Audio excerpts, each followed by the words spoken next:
already initiated, you should already know what this is. And for those of you that aren't, just chill. See, we're going to get down to the other stuff here in a second. But what I'm always trying to get everybody to understand is everything is vibration. So,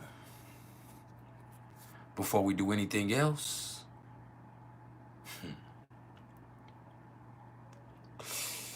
just vibe.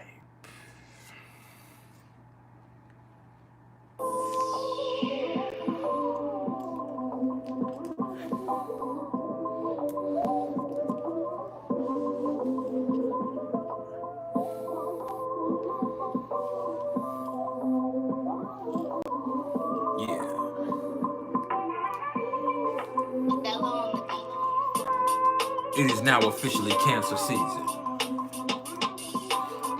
Let this Capricorn full moon ground you.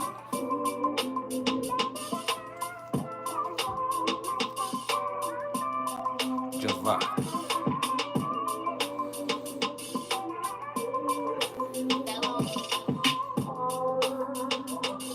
Make sure y'all hit the like button as you come in my door. And in doing so, understand this is not about ego. Nah. This is about algorithm. This just helps us expand the platform. That way, if you're not trying to hear what I'm trying to say, at least we can get out to the next motherfucker who is. Yeah.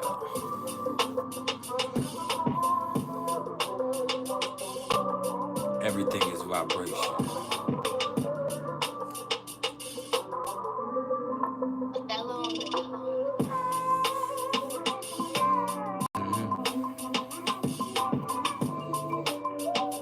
What's up, Cherie? How you doing?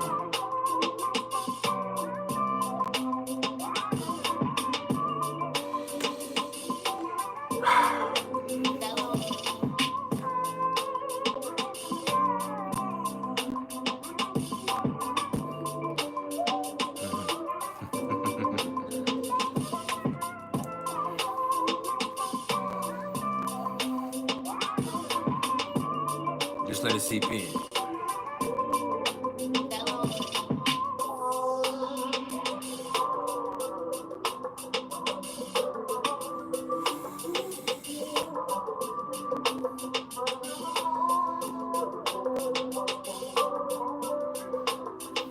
I'm blessed.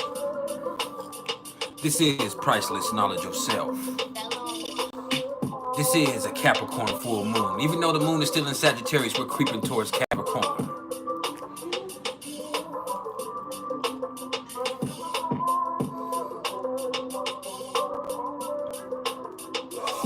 It is now officially Cancer season.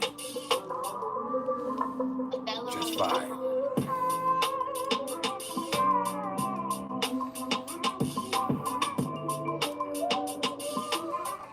See, the vibe is the most important part, because you got to be able to feel this before you can hear me. Just let it seep in.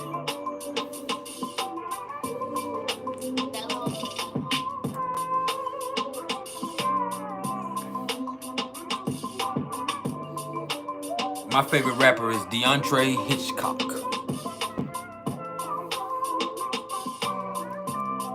Or Zero.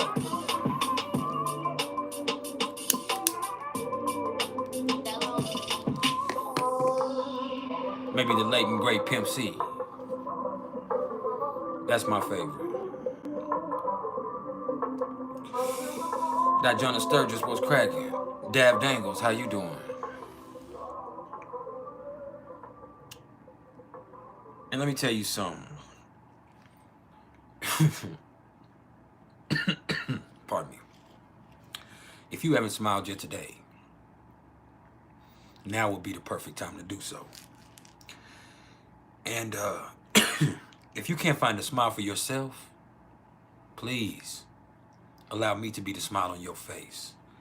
Because at the end of the day, all I am is the smile on your face. All I am is the motherfucking vibe.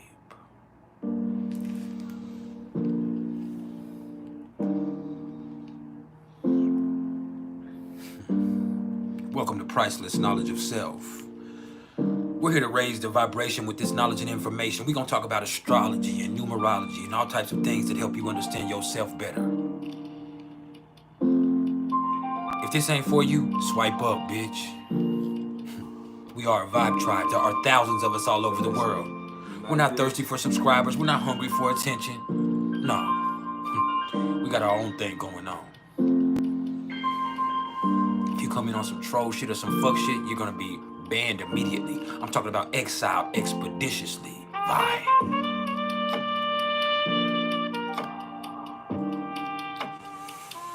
Q. What it do?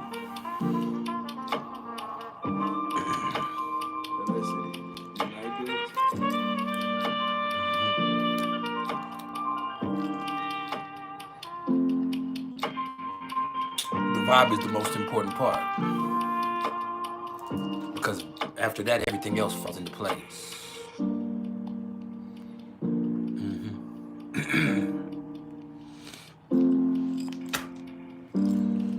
Just like that. Just let it seep in.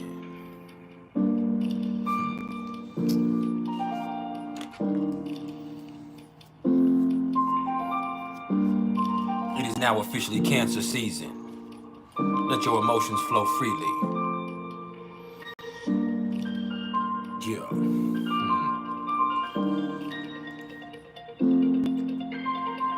I know you see it.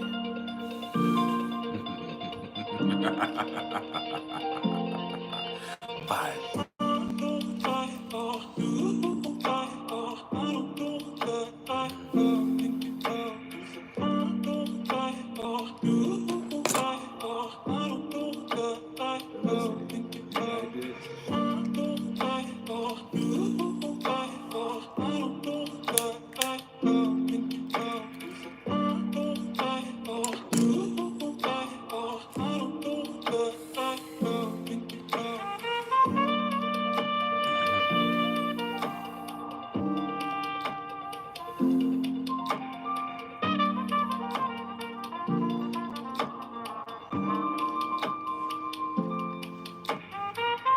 We're gonna take just a few minutes to let a few people trickle in. And then we're gonna get down to the nitty gritty. Now today, I'm just gonna touch on the transits and elaborate on the aspects that might be affecting you. This is an energetic forecast. Fine.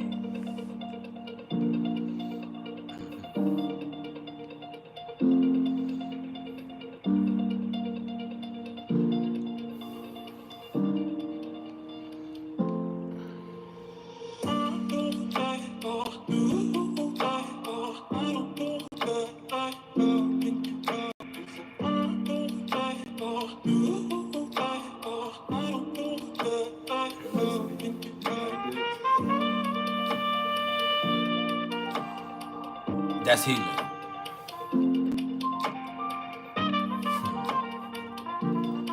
This is some Cancer season, Capricorn full moon, vibrational therapy.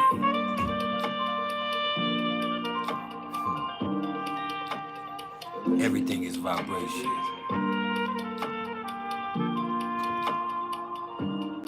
Hey mama, happy birthday to you.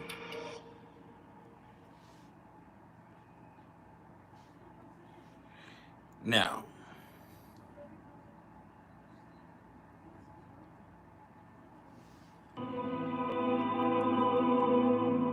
just vibe.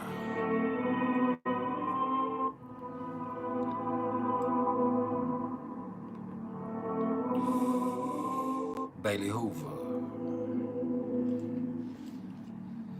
What's up with it?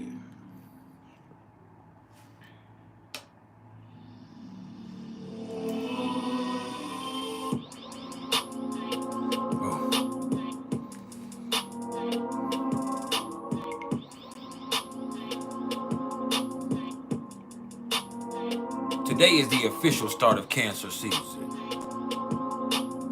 Today we have a full moon in Capricorn. Yeah.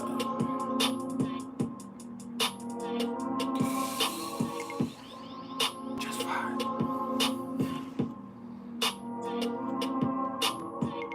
This is priceless knowledge of self. I'm here to help you understand you better.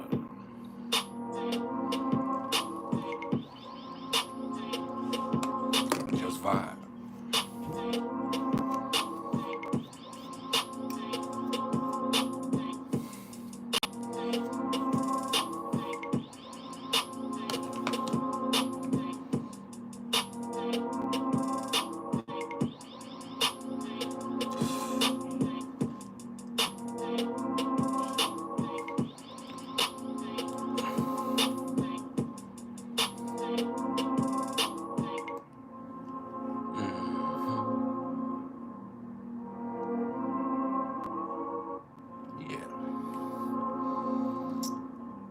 This is some Cancer season vibrational therapy. I must be making you feel some type of way if you come on here hating already. That just means it's a good day. We in that 8 vibration today.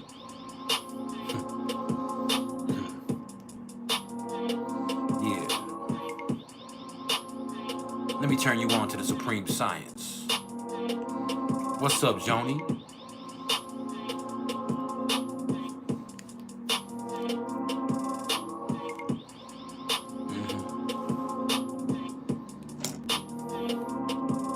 This is priceless knowledge of self.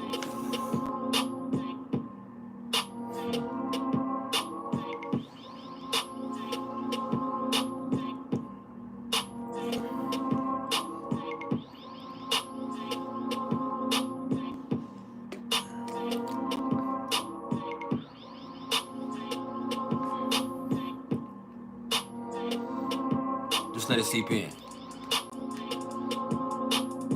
We're going to talk about the astrology in just a minute. But first,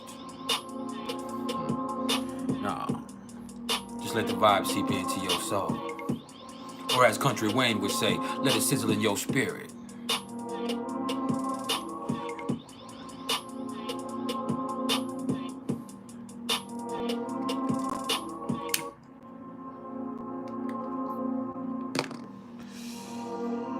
That bitch right there jams, man.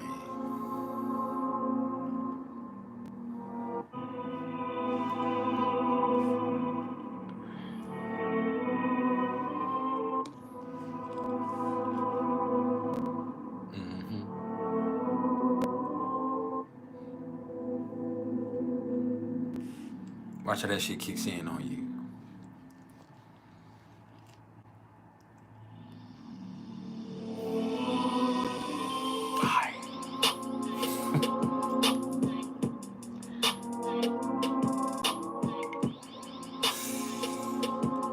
Right now, the moon is in Sagittarius. Let that pump some positivity in you.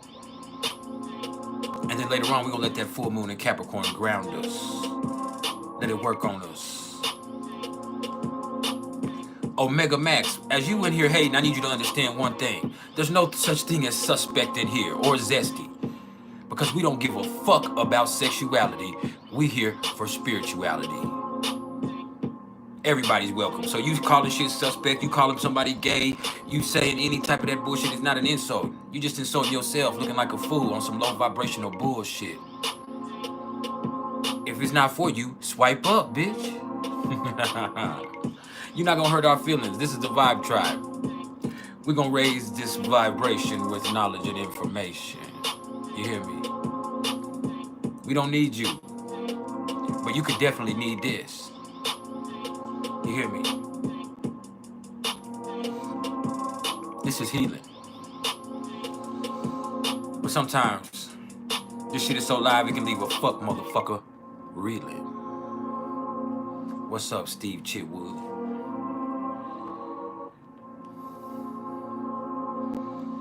That bitch is so loud, it makes me want to rap.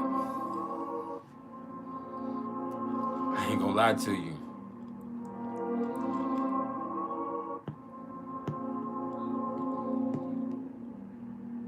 Like, chunk more trays than Steve Kerr. Fly by in a blur. I walk by in the fur and make your bitch cat purr. I'm the chief of my city. Check my credentials. This master kush, yeah, that's the essential. Mental. Dodie got my eyes oriental. My swagger kinda mean, but my whip game gentle. Lean town cracking ass your motherfucking bitch. They gon' bury me a gangster when the Lord hit the switch. Man, I'm from 13 to Nash.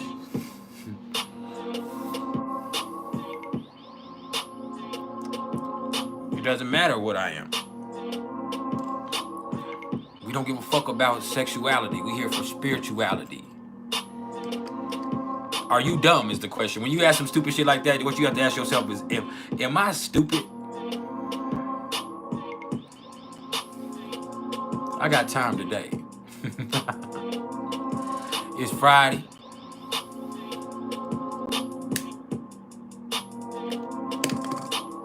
Let me help you out on Moga Max, because you ain't got nothing else to do with your time, baby.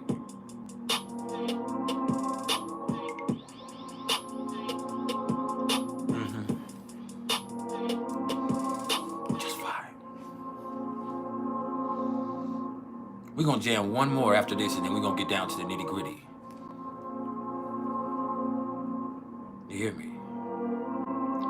That means we're going to listen to one more track as we let that vibe sink in. And then after that, we're going to give an energetic forecast. I'm going to tell you what's going on cosmically.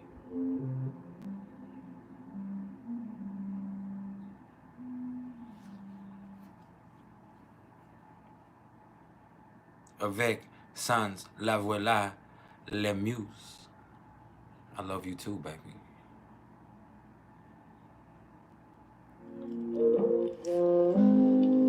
Now, as the moon creeps to that full state, and we're already in the full moon phase, but it's not completely full until it hits Capricorn. You might feel some darkness creep in. Let me be your beacon. You hear me? I'm here to be your beacon through the darkness.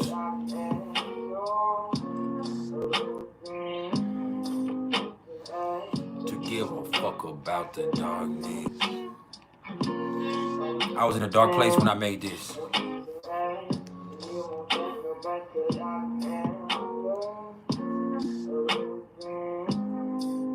Nelson Kiki, you know you damn sure can. You can send me something now.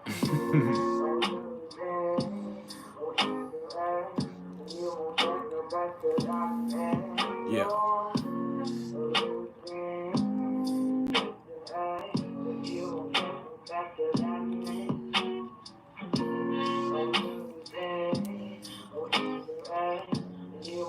It's officially Cancer season, so I know you feel it.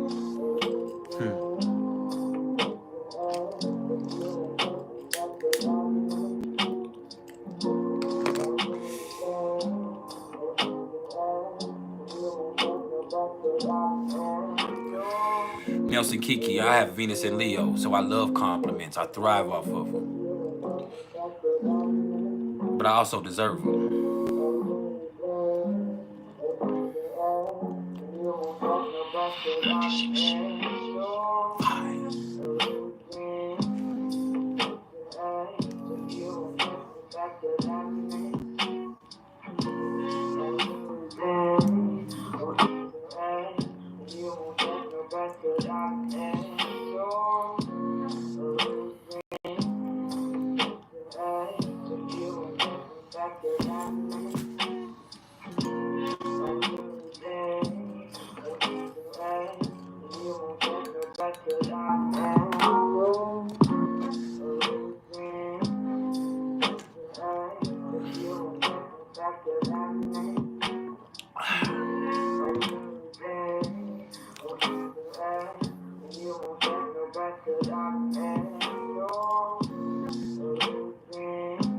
Yeah, it's about that time. It's about that time for you to open up your ear and let me crawl into your mind.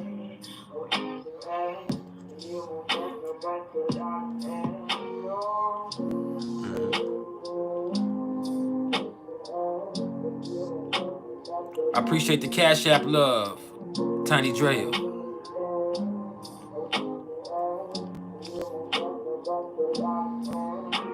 Avec sans la voilà la muse.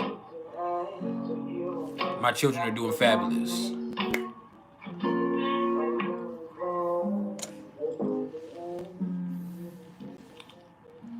Them and their mother are in the other room right now.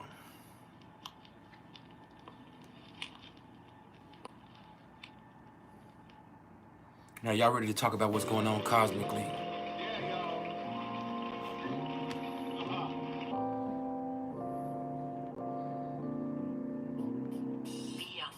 I appreciate that love, Nelson Kiki. Now, let's talk about what's going on cosmically, y'all. Because there's a lot. See, the sun is right now at 0 degrees of Cancer. And, look. When the sun creeps into Cancer and Cancer season kicks in, that's when you might catch yourself feeling things that you normally could ignore. It's also a time where family values come into play. It's also where you start to reminisce. You become more nostalgic than ever. And it's also where people take things more personally. With the sun in Cancer, people take things way more personally because their emotions are involved.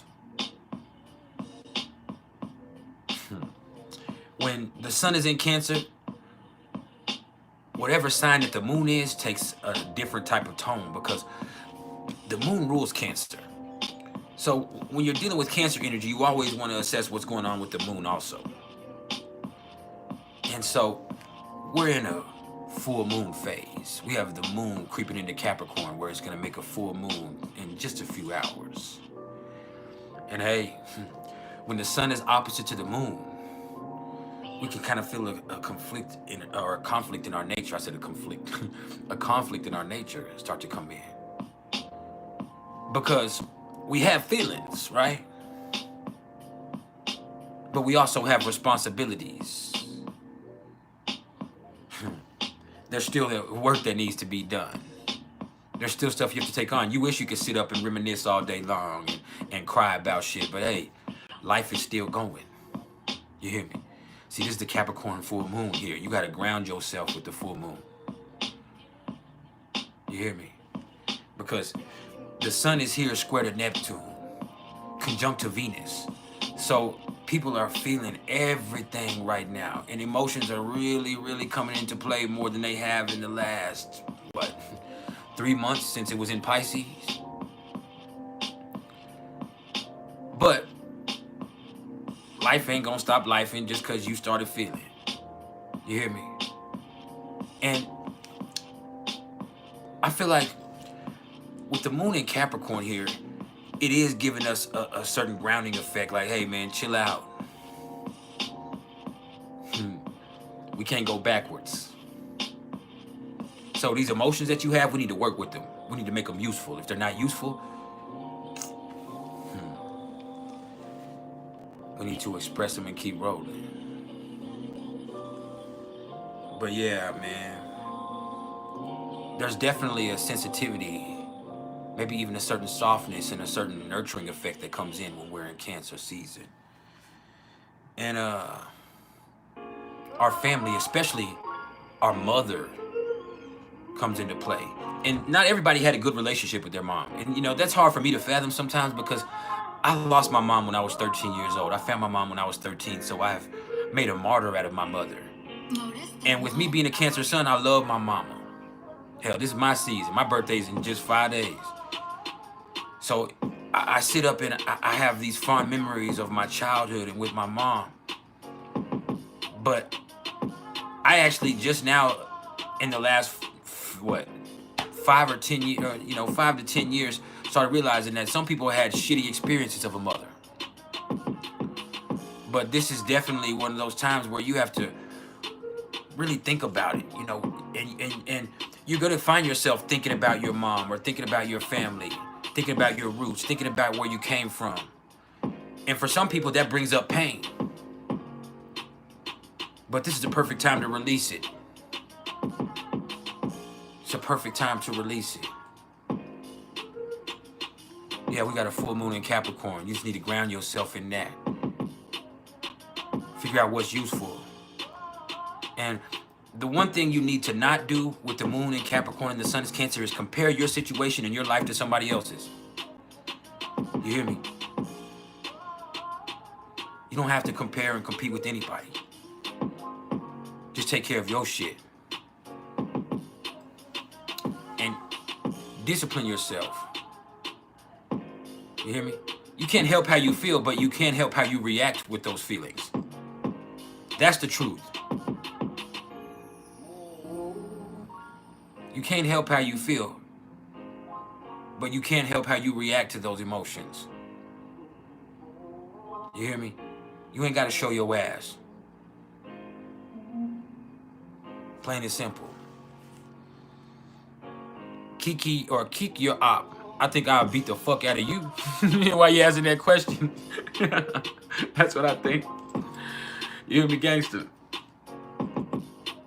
And then, hey, man, the sun is conjunct to Venus. So this is a time where people can idealize their past. This is the time where people can start to think about previous relationships that they had, and they can start to reminisce in ways that might not exactly be accurate. You hear me? Because the sun is also square to Neptune. The moon is also square to Neptune. So Neptune is forming a T-square with this full moon. And Neptune is in Pisces. So there is a certain amount of delusion that comes into play here. So because your feelings are so involved in every situation, it's really not easy for you to see things as clearly as you could be. And so that's just kind of how it goes, man. Kiki Nelson, tell her I said thank you. Tell her I said I love her. But yeah, man. The fact of the matter is, right now, you have to be careful with these emotions. Because it's crazy, but today, they came on really strong because there happens to be a full moon on today. Now, the beautiful thing is the full moon is in Capricorn, so you have to figure out what's useful. You have to discipline yourself with your emotions. Stay grounded. Because with this full moon forming this T-square with Neptune, it's ultimately kind of going to be like, man, it's your feelings that can get in the way and confuse you right now. But you can also make them useful. You can take how you feel and create something with it. It's a beautiful time to be creative. It's beautiful. Make something spaceless, timeless, ageless, priceless. Yeah. Priceless knowledge of self for you right there. But yeah, people are gonna have lots of feelings. Now those feelings are gonna really come into play with imaginative effects right now. And so like I said, you can over-idealize something. And over-idealization isn't always a bad thing. Sometimes you can look at a situation worse than it was. You can put yourself as a victim in a situation because somebody hurt you. You've held a grudge for so long. And you've been so fucked up about some shit that you can start to feel like, man, that was way worse than it really was. Or you can look at a situation from the past because things aren't ideal right now in your life, and you can idealize something from the past also in what I would say a positive light, but it could also create delusions for you. You can be frustrated with your current partner, and you can start to idealize your previous situation, which could lead into some trouble. That's the truth of that. This is what people do. It happens all the time. Somebody's having a bad day in their relationship. Their partner said something that hurt their feelings. They ignored them. They were insensitive to them. Or they feel like they're not appreciated. They feel like that spark isn't quite there at this moment. So what they start to do is idealize what was going on before. So the trick during Cancer season is not to go backwards. It's okay to reminisce. Nostalgia is something you can't avoid sometimes. But you don't have to go backwards. Remember that. You don't have to go backwards, baby. That would be uncivilized. Now, I think we should talk about the moon. And presently, the moon is in a full moon phase, but it's sitting at 27 degrees of Capricorn. You hear me? No, a Sagittarius, pardon me, I was completely wrong. The moon right now is at 27 degrees of Sagittarius, and it's creeping into Capricorn within the next 4 hours. And so,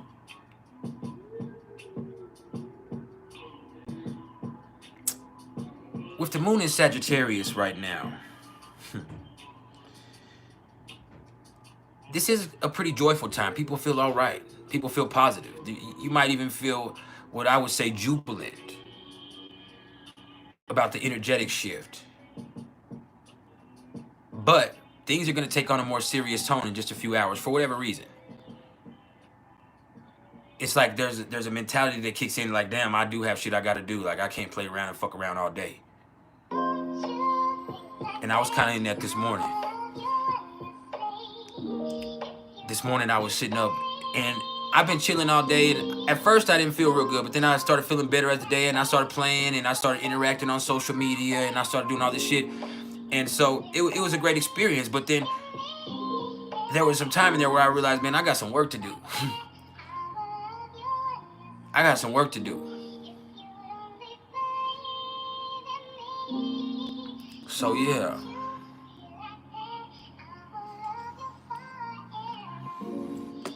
You do got responsibilities.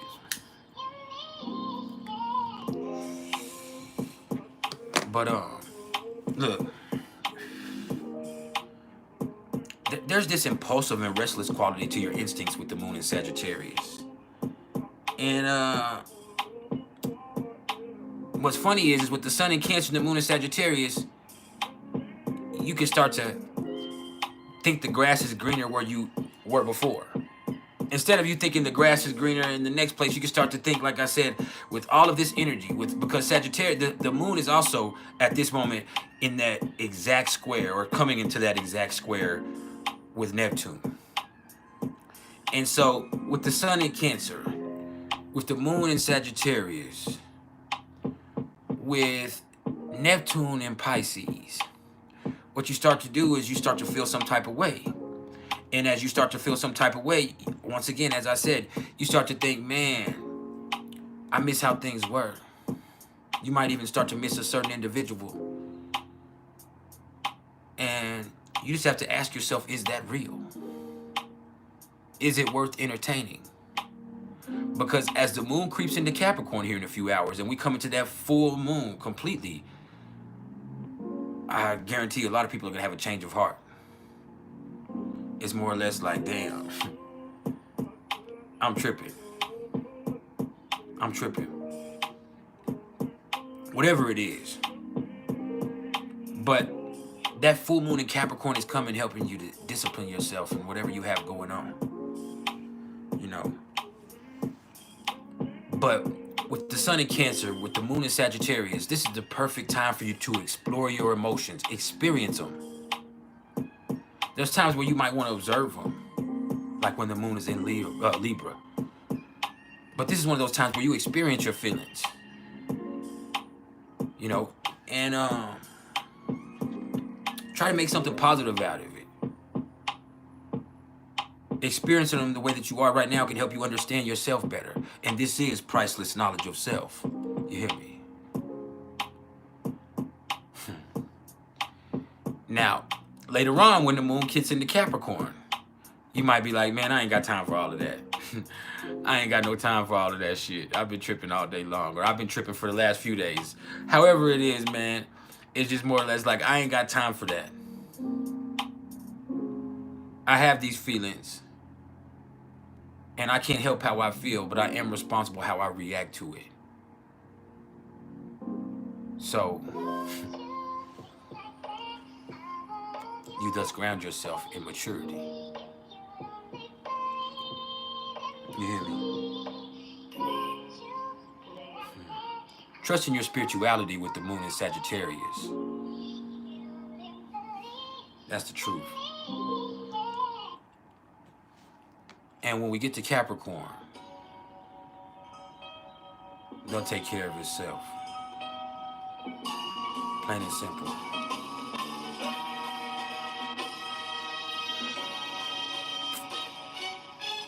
Plain and simple.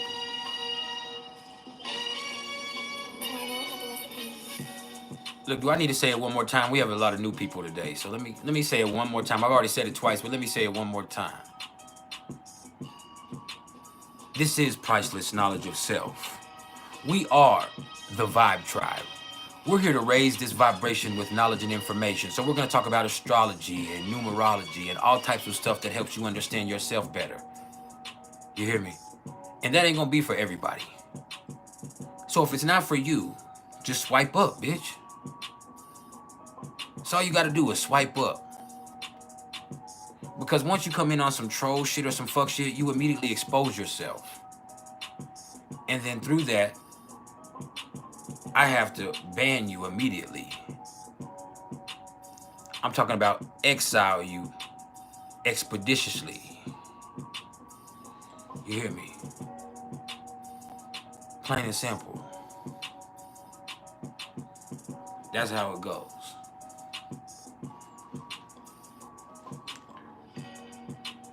Just swipe up, bitch. Plain and simple.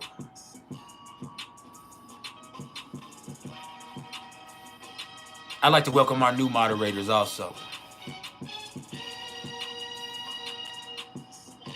What's up, young God? What's up, Miss Colston? What's up, Beats by Bless Zone Out Music? Let's zone out, baby. Yeah, sci-fi fantasy girl. Just smile. I don't give a fuck what you got going on. Just smile right now. Because I just have a shirt and a hat on and chains. I have no bottoms on. I'm sitting here buck naked under this shirt. Ain't nothing bottoms. I got socks on. I got Dragon Ball Z socks on. Yeah, that's how I'm for the full moon.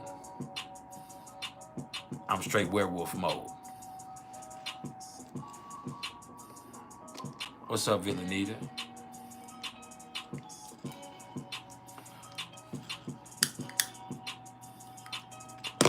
But the way I'm built, it's not like a werewolf, it's like a werehorse. You hear me?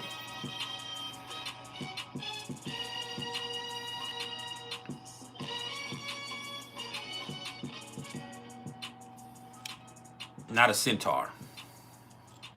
A werehorse.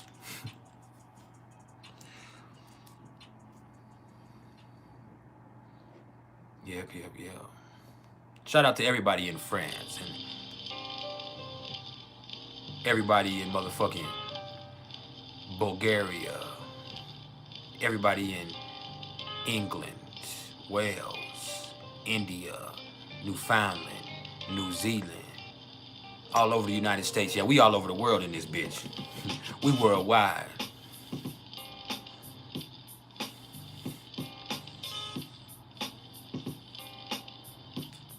Just five. Now, let me get back to what I was doing. Because the moon is also square to Neptune, and we kind of already addressed that, but with the moon square to Neptune, there's a conflict with our emotions and a sense of idealism. And everybody is feeling a lot more tuned in to the outside world right now. But that can cause some confusion for us internally, once again. So when I see the moon and the sun both square to Neptune, like I said, this especially makes people over-idealize other people. Because when you're in a full moon phase, what you do is you experience one of the things and you project the other thing onto somebody else. That's where we at with that. So you have to discipline yourself and say, hey man, that ain't what we're gonna do. You can be thinking that something that happened in the past is better than what you got going on right now, but you have to remind yourself that we're not going backwards. There's no point in that. We're not going backwards. Now that brings us to Mercury. And Mercury is also in Cancer. And so the first thing that's going to happen with Mercury in Cancer is your memory is going to get quite profound. You're going to see people be able to remember things that they usually forget quite easily. And people's mental process is more influenced by emotions than anything else. So that makes it a lot more difficult to express pure logic. Yeah. And like I said, man, you have to be careful because with Mercury in Cancer, your thoughts turn to the past. Just like that. Just like that, your thoughts turn to the past. And that could keep you from experiencing the present moment in a healthy way. So you do have to be careful with that. And you're going to be a lot more sensitive than usual to the things that people say. But you also need to be cognizant that other people are going to be a lot more sensitive to the shit you're saying. Like I said, me being a Cancer sun, I realized a long time ago that I take things personally.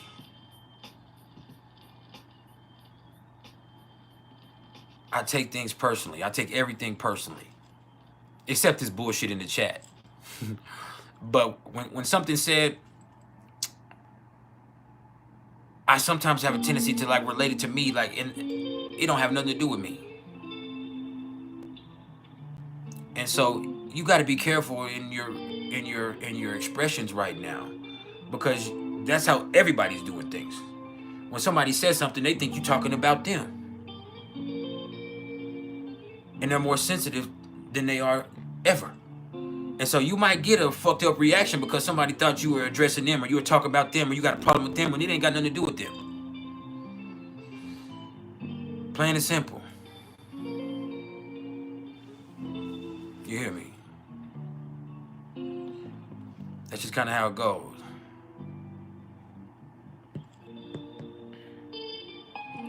And people are gonna be more intuitive, and not just intuitive, but more empathetic than usual right now.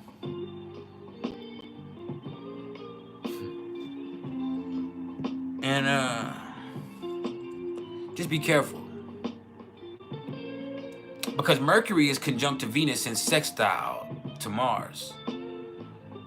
So what's cool about this is this makes things not only more sensitive, but also more sensual. People care about what their effect, or what the effect of their words is, and they're more patient with other people. See, with this coming into a sextile with Mars, this is actually where it gets sexy. But also with Mercury sextile to Mars, and this is an exact sextile today, people's thoughts are more deliberately expressed. Usually I would say more assertively expressed, but this is Cancer and Taurus. So things are a lot more deliberate. And they almost have to be, because you have to account for people's emotions right now. That's the downside of dealing with Cancer energy, is right now you have to make sure that you're compensating for feelings. Plain and simple.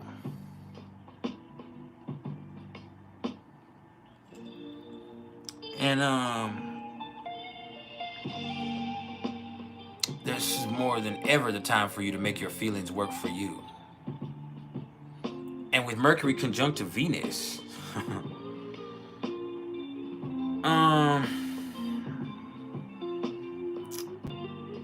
well, the sun is, well, we already talked about the sun being conjunct to Venus. But, and Mercury is what? Yeah, that's a 4-degree orb, so.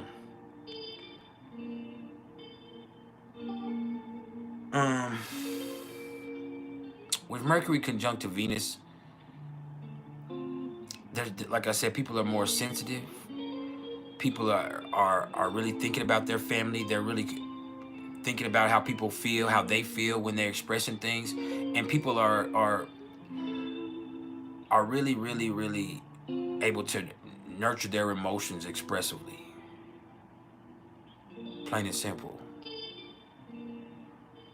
And so that's great, unless it ain't. Unless it ain't. Unless you see yourself taking something personal, or somebody hurt your feelings. Because I'm telling you, with Mars in Taurus and Mercury sextile to Mars and Mercury conjunct to Venus, people are going to hold grudges right now. They're going to remember shit. You might even see some people bring up some shit from the past right now that they've been holding on to for a long time. Plain and simple. I keep saying plain and simple. I don't know how I got on plain and simple today. We need to get off the fucking plain and simple. But yeah. You can just see people, you know, saying shit that they've been thinking for a long time, and now they feel some type of way, so they have to say it. But you just got to be careful with that, man, because people take everything personal. And on top of that, somebody might come at you about some shit that happened in the past, and you're like, damn, I thought we was past that. And y'all might have been past it, but not anymore, because they back on it. They back on it. I was talking to my wife, as a matter of fact, yesterday. Funny that we're in Cancer season. We have this going on. And I kind of said that to her because there's this dude that I used to deal with before. He had a studio, and I used to go mess around at his studio. And he also wanted me to be his security. He wanted me to be his bodyguard. And then I also got free studio time besides the compensation he gave me. And so he gave me free access to his studio. And so I was there all day sometimes. I just was at his studio working all the time, producing beats or writing music, which I never recorded it, but I was writing music or producing beats, or I was doing drugs, or I was fucking. But something happened with him and his studio, or I stopped fucking with him because he wasn't paying me. And me and him had words with each other. We talked shit to each other, and he said some real disrespectful shit. Now, I did too, but he said some real disrespectful shit. And the fact of the matter was, I was his fucking security, and he was talking about whooping my motherfucking ass. And I hadn't heard from him in a long time, but he commented under one of my posts last week.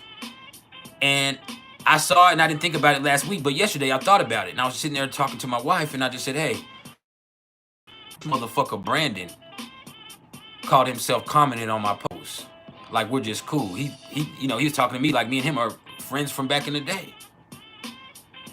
And she's like, I mean, y'all were. And I was like, no, that motherfucker disrespected me. I ain't forgot that shit. You know how I am, baby. She's like, I do know how you are. Like, you hold grudges. Yeah, I hold grudges. Fuck him. I don't know what makes him think that he can just even speak to me on that type of level. Because if I saw him in person, I'm liable to slap him. And I probably wouldn't react like that. I don't waste my energy on that type of stuff, and I'm not young and ignorant. But my mindset was there yesterday because I was feeling emotional about it. And that shit happened 5 years ago. That shit happened 5 years ago. But I caught myself thinking about it and reminiscing about that situation, and thus holding a grudge because it's been sitting with me. And it really was about value, and it was about money, funny, with Mars in Taurus. No, he didn't apologize. He got locked up, and we didn't speak anymore. He never apologized. I never apologized. But he just, like I said, a lot of time has passed. It was 5 years ago, and he commented under my post like we were friends, and he wasn't a big deal. He just, and I was looking at it, I was like, how am I even his friend on social media? But more or less, I just was just like, damn, like to me, that's audacity. Now, when he did it initially last week, it wasn't a big deal. But for some reason yesterday, maybe it's because we had just crept into Cancer season. Some reason yesterday, I remembered the whole situation, and it bothered me again. So yeah, it's like that.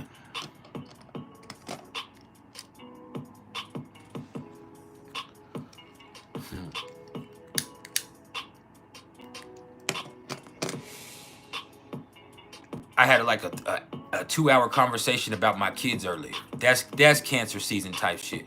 Your family comes into play more than anything. And with Venus in Cancer, you're about your family. And we're gonna talk about Venus in just a second. But it wasn't anything nostalgic, or really it was, but I was just talking about my kids and how they were when they were younger, and I was talking about their personality, which I do all the time, but I just got to a point where I went through all of my children and I explained their personality, and it was a very fond, loving moment. And so I was like, man, I'm gonna get the kids some donuts. I'm gonna do this. And when I got up, when we got home, my kids were asleep, but I just wanted them all to be here. My oldest son was staying the night at his friend's house, and even though we weren't gonna talk more than 5 words to each other because he doesn't talk a lot, I just wanted him to come home. And he just came home right before I started the live, and I was so happy when he walked in. I spoke to him like I always do, but I was just so happy seeing my baby come in. And then when I saw my baby son wake up, my youngest son wake up, he's 9 years old, he's not a baby. When I saw him wake up, I was just more or less like, damn, there's my baby. I had to go tell him I love him and hug on him. And then my middle son is the same way, like all 3 of them. It was just like that. And then I talked to my daughter earlier. Funny as it is, my daughter lives in Texas with her mom, and so I sent her all the information to our Disney Plus account and all of our stuff, like, hey baby, here's all the information to the new account, so you can watch TV or get you some shows, made you a profile. And it's some small stuff, but it's emotional stuff that I was doing. I just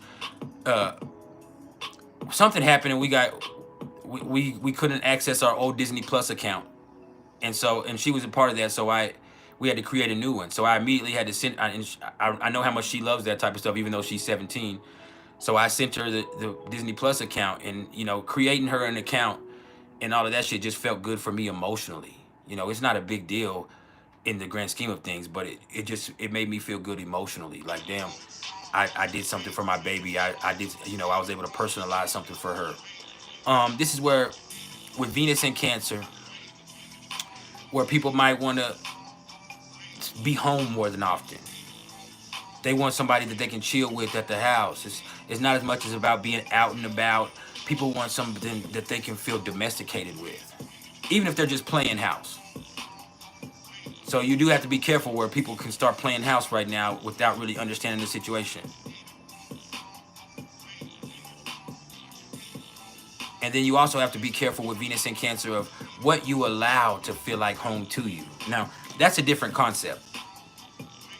Because when you get used to some stuff, you can become fond of something, or become privy to something that's not really healthy for you. But that's what you're used to. And so you have to be careful what you get used to and what you let feel like home to you. You want home to be a healthy place, a safe space. All right? And my home is here with y'all. My home is here with y'all. Dougie So Fresh, So Clean left me a message in my Facebook group yesterday. And like that shit really resonated with me. Like, that's what made me come live. That's what made me come live. Is like, damn, man, that's family. That's my family right there. And he just said something small and simple, but I don't think he himself here realizes how much that hit home.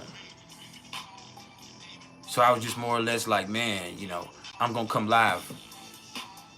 Not only do I have work to do, not only is it gonna be beneficial, but also because that's my motherfucking family.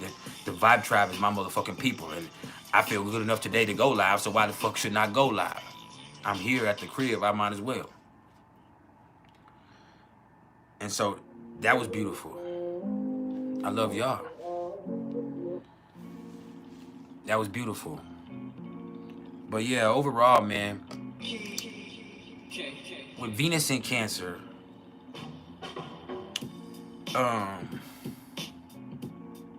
This is the time for the homebody in you to come out. This is where your heart comes to the forefront. And when you're dealing with other people, emotional connections are going to be necessary. It can't just be sex. But you do have to be careful who you fuck with right now. Because if you do happen to open yourself up to that type of experience with somebody that you're not already familiar with, you could catch feelings just like that.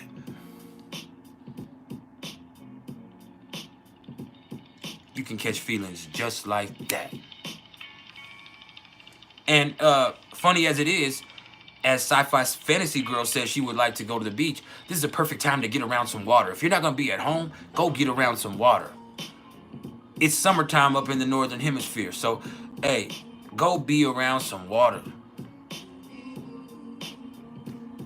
If you don't swim, just go sit by a stream. Go to a creek. Go fishing. Go to the lake. I mean, you can even go to a pool as long as it's jumping and bumping. But yeah, get somewhere around some water. We were at a 7-on-7 football tournament at the University of Colorado here a few days ago with Deion Sanders and Coach Prime.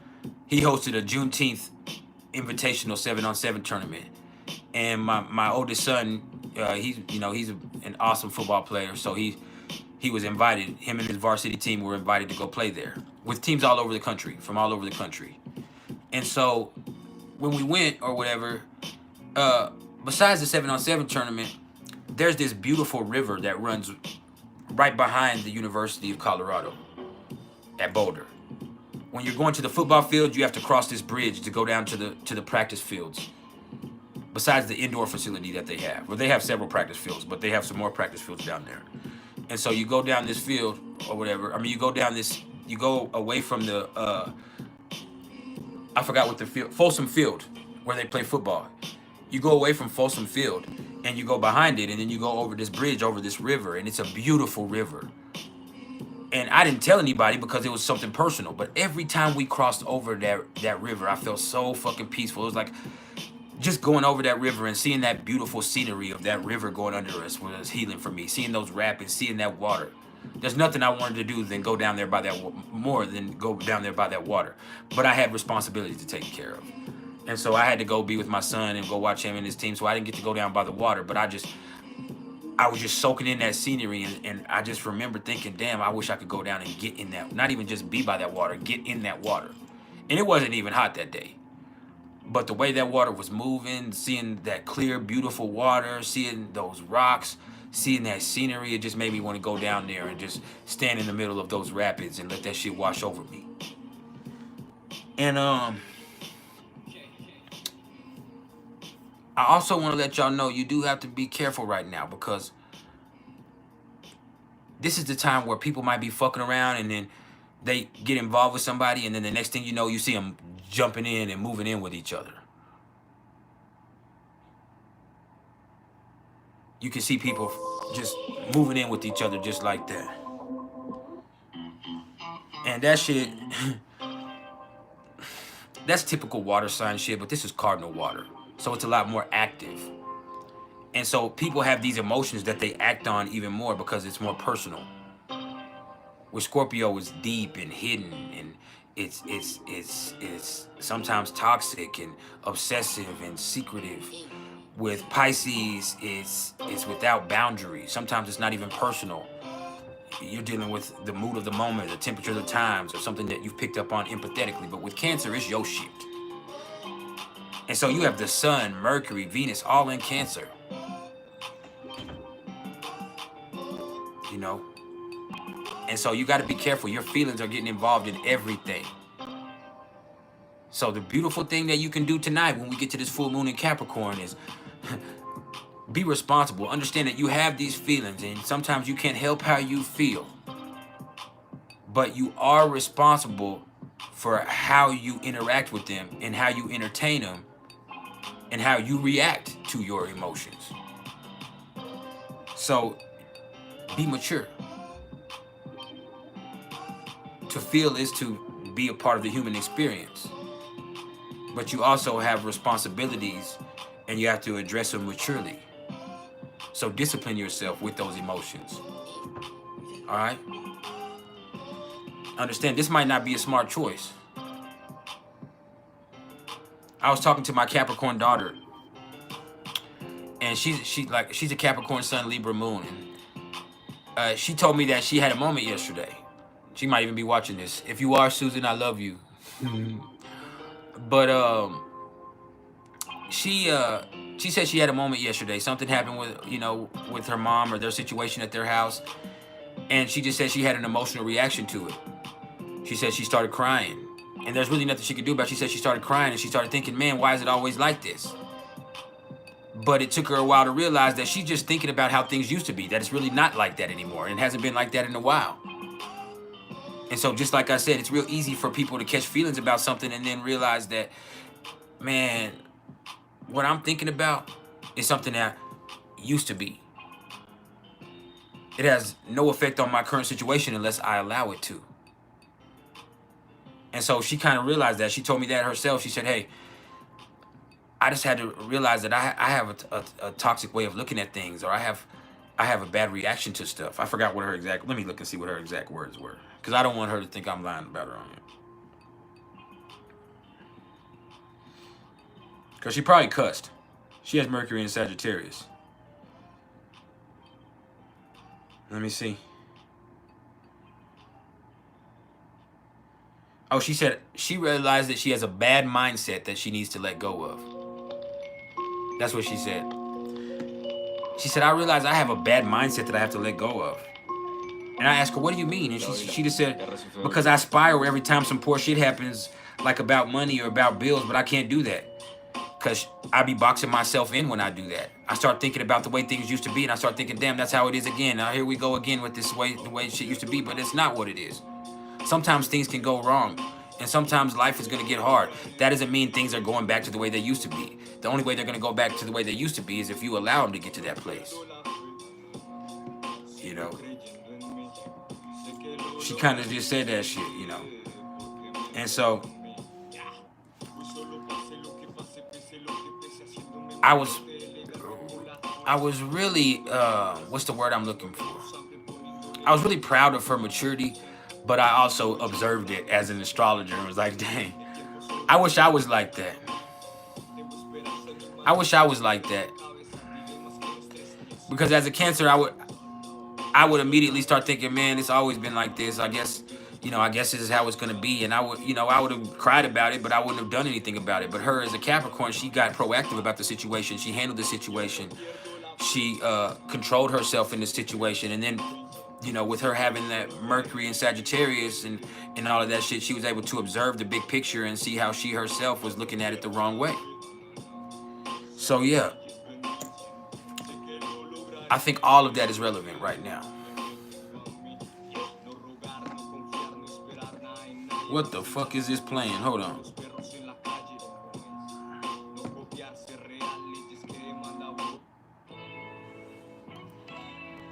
Now, let me stop telling my baby's business before she get mad at me.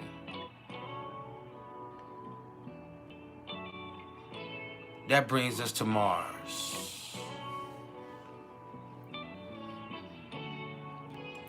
And and look, man, Mars is in Taurus. So with Mars in Taurus, everybody's actions become more deliberate and grounded. People want to make sure that every move is worth it.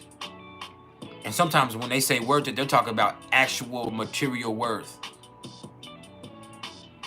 Straight like that.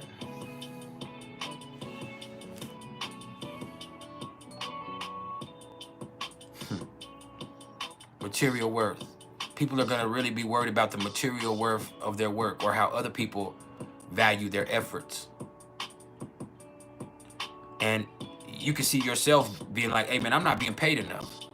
It's funny, when Mars went into Taurus, now this happened like last week, but it happened when Mars was at 0 degrees of Taurus. And it's funny that it happened right then, but my wife hit me up and she said, I just found out they're paying the new girl this or this, so much. and that they're paying this other person so much. And I've been here for over a year. I've been to school. I have almost 6 years of experience doing this. And they only paying me this much. They got me fucked up. And I was just like, damn, like, you're entitled to feel that way, but I'll, you know, that is a perfect time for you to go ahead and, you know, in a tactful way, bring that into the attention of your superiors or to HR and say, hey, you know, I'm looking for a raise, or this is or for you to start looking for something that's going to value you more. And that's what she did. That's exactly what she did. And she still has her other job, but she said, I went in and put in some applications at some new places because I'll be damned. I'll be damned. Like, it just is what it is. And with Mars in Taurus, period, there's a focus on finances. But there's also a focus on sensuality, creativity, solidarity, security, stability. All of that is coming into focus energetically.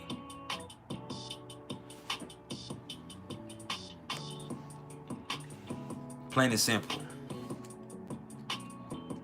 And people are going to defend themselves more because their self-esteem has action behind it right now. That's one of the least talked about things when it comes to Mars and Taurus. Is there's action behind your self-esteem and your self-worth. And so when somebody treats you some type of way, or when you don't feel valued, that right there can become a call to action. For her, it became a call to action. It's like, no, either they're going to have to pay me more, or I'm going to have to find something else. Because I do everything here. Other than my vacation, I don't miss days. Rain, sleet, or slow, I show up. I'm the first person there every day. I'm the last person to leave every day. We're supposed to be there at 7:30. I'm there at 7 o'clock. I unlock the door. And she's like that. She's a Capricorn. My wife is a Capricorn. She's like that. And she's an Aries rising, so she wants to be first. She wants to be the best. She wants to be somebody who goes harder than most. It is a competition to her. And so I respect that to the fullest. And she respects herself. And that's what you see with this also. And then, as I said, sexually, this becomes a very patient, slow, determined, and sensual energy. It's indulgent. You hear me?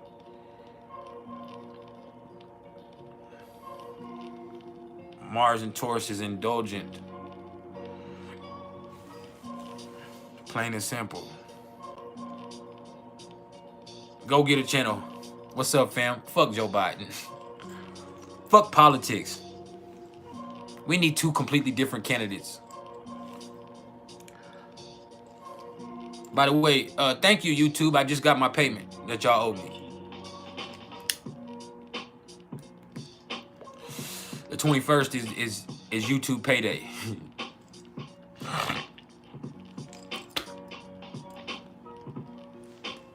Hold on.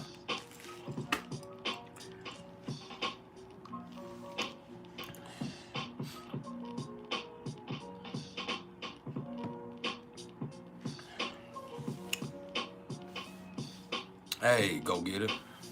You know I love you, my nigga. No, YouTube does not pay good. Not at all. And a lot of that, I get paid a certain amount for my videos because I have like 500 videos. You have to understand that. There is like 500 videos. But that's really depending on how much y'all pay, how much super chats I get, how many super stickers, how many super thanks I get, the memberships for the people. You know, that keeps a lot of things going. Me having the few members that I have, and if you're here and you're not a member, you need to go join the membership. There are perks. I haven't been able to feature a person every month, but there are other perks. You do get discounted services. I am gonna open up a new tier that's gonna be a lot more expensive, that actually enables you to be able to get not a whole numerology reading, because you can't do a whole numerology reading every month, but where I get into your personal month number every month, And I also send you your transit, or which will be a voice recording of me going over your transits and me telling you what vibration you're in for that month numerologically.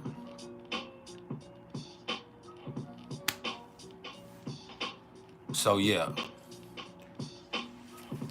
But if you value this effort, you know what to do. I'm feeling like that. Mars is in Taurus. Hit the super sticker, hit the super stanks, hit the super chat, hit the Cash App that's pinned. It's like that. And I'm worth it. If I'm not worth it, swipe up. Go Getter channel. I have been offered for people to make a website for me. One of my students actually offered to make a website for me. And I've thought about it, but I don't want that. I would rather people contact me personally. It's the same as going to a website. I would rather people hit me up in my email because this is an intimate service.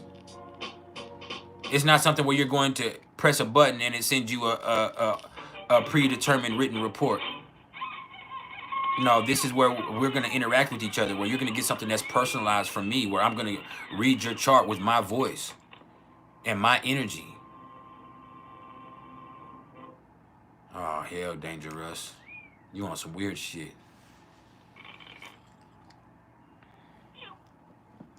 Hell no.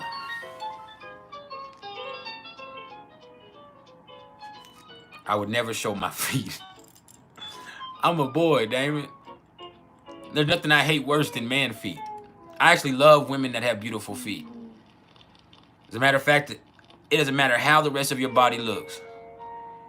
If your toes are not on point, I could not be attracted to you. Plain and simple.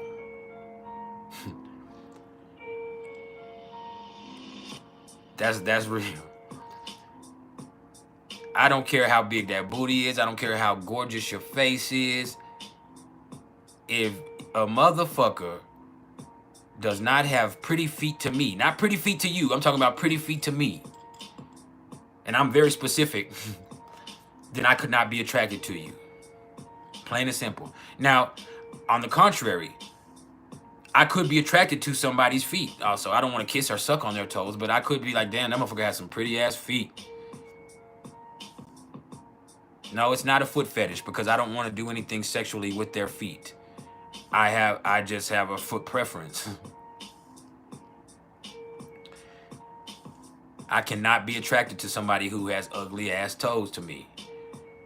If you have ugly ass toes, or if they're too long, if you have 3 joints on your motherfucking toes, I'm sorry, you're a great person, but I'll never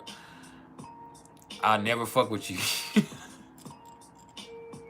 You could be a great person. You could have the awesome personality. You could have a big natural booty. You could be buxom and voluptuous. You could be smart. But if you got some long ass toes, I ain't fucking with you like that. We can be friends. We friends though.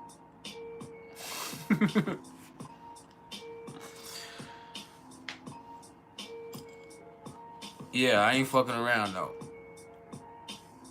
But the difference between me and Eddie Murphy on Boomerang, Miss Colston, is Eddie would already fuck with him. He would mess around with them and then look at their feet. Like when he messed around with, I don't know if that was Robin Givens. He messed around with Robin Givens in the movie, but he also messed around with somebody, I forgot her name at the beginning. Man, I forgot her name at the beginning. Not just Eartha Kitt, but the one before her. But yeah, I'm not looking at it after the fact. We not fucking around if you got fucked up feet. I'm gonna look at them off the rip. Like it ain't going down at all. If you got a chipped toe and you just happen to work hard, or you got a bunion, I'm sorry.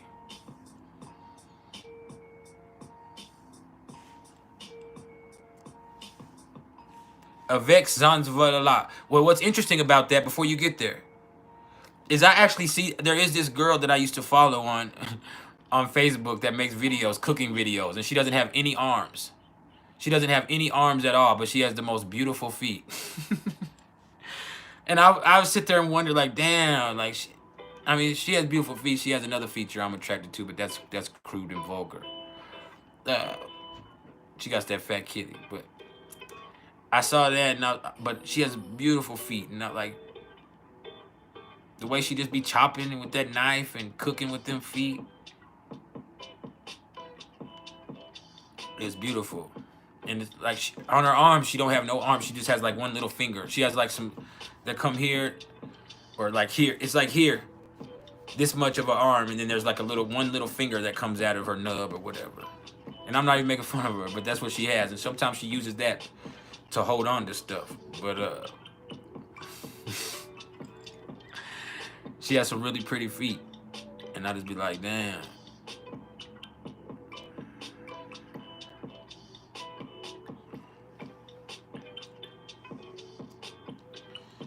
But yeah, if your toes is hammer time, if your big toe is chubby on the edges, I don't want it. Y'all done got me into this. I'm supposed to be talking about the astrology, but yeah, if your big toe is chubby on the edges, I don't like.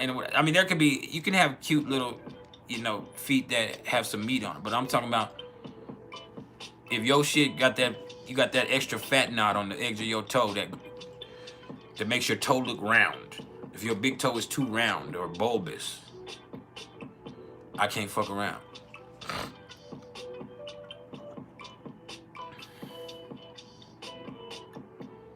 Yeah, if your heels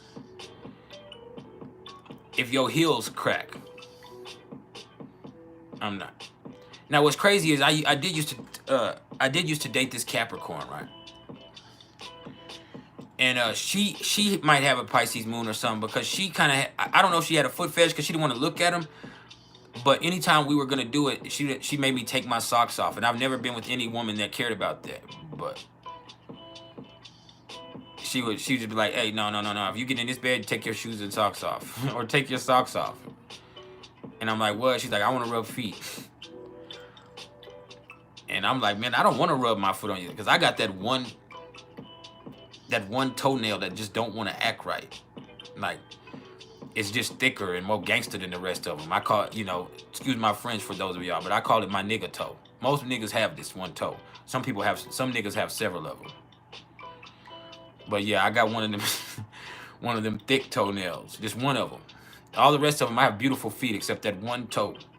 That one toenail on my right foot, my big toe. It ain't never just been right since I was a little boy. That bitch is like a velociraptor toe on it. And I mean, it's cut and it's groomed, but that bitch is just...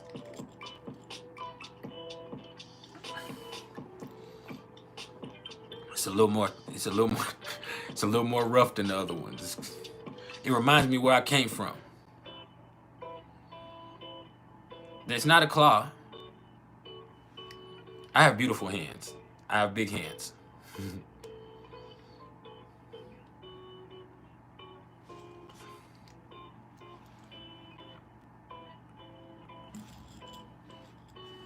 My hand's bigger than my whole head. You know what that means? Y'all trying to get me in trouble. See? Don't be trying to get me in trouble and shit.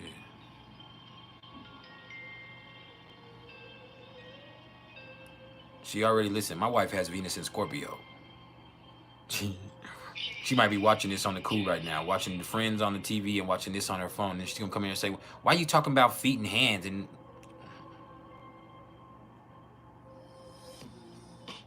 but yeah, she might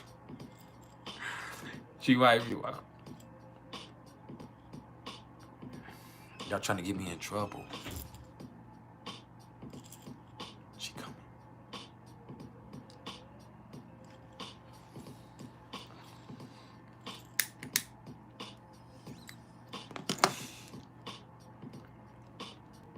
You gotta be careful. It's always a Capricorn trying to control you. But I ain't gonna behave. I ain't gonna fucking behave.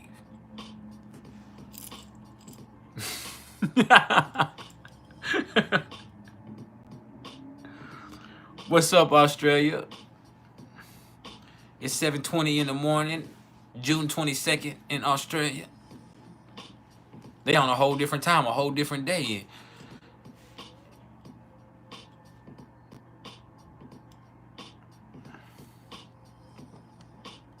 Stop trying to get me in trouble, though.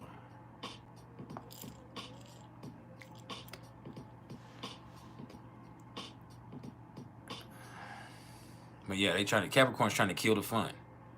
Guerrilla gospel, that's immediately what they gonna do, is try to kill the fun on your ass. If she hears me laugh too loud or something, she busts in there. What you in here laughing? I thought you was working. You're supposed to be on there telling knowledge. You in there fucking laughing and playing. Like I could have come in the room and did some other shit.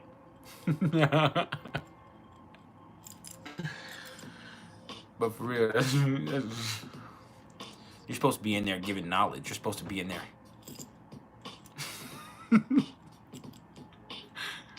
You're supposed to be in there doing work. She done installed. I work for myself. I run this business. But she done installed cameras all over the house. Not because I be fucking around, but because she wants to make sure I'm working in the daytime.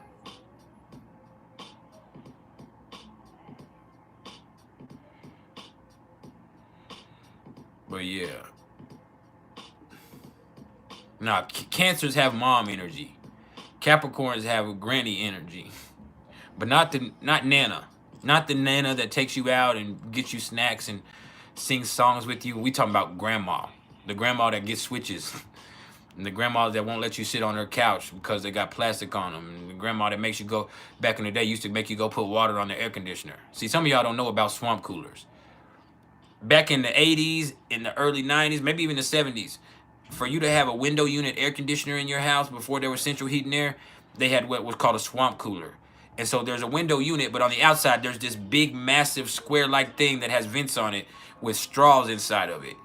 And what you do is you go wet the straws inside of it or wet the stuff inside of it so it can blow cold air. That's how you do it. So if the air conditioner starts blowing warm air, they'll say, hey, go put some water on that air conditioner. Go. That's what your granny used to do.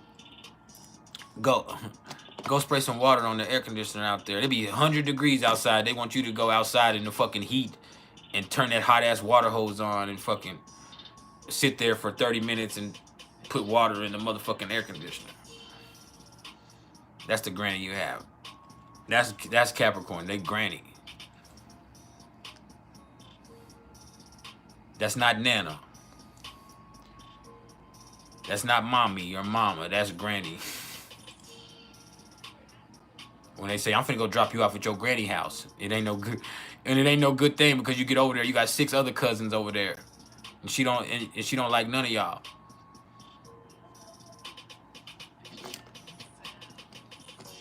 So yeah. That's the Capricorn. That's the Capricorn granny. My Nana was a Gemini with the Leo moon. And she was so sweet. She sang songs. She gave me snacks. She took me to Dairy Queen and got me blizzards. She just was so sweet. But my grandma on my black side, the straight gangster. She's nice now, but she's 80-something years old and some Swisher Sweets just fell out of her purse. But yeah, granny in there just cooking food you don't want to eat. Like, man, hell no.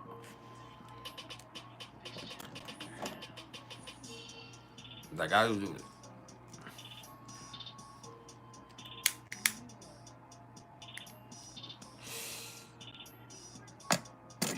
She's sweet and strict. She used to make me go sleep with my Uncle Pee Wee before he died. My Uncle Pee Wee had funky ass feet and a hunchback. And all he watched was Cartoon Network 24/7. 50 years old and all he watched was Cartoon Network 24/7.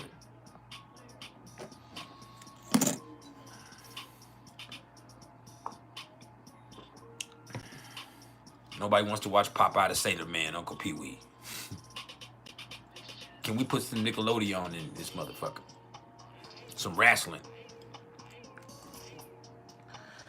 But yeah. Speaking of that football tournament I went to the other day, y'all. Before I go any further. Deion Sanders was an amazing football player. But he's a whole ass dude. Man, he's a whole ass dude. I got to meet him. He's arrogant, snooty.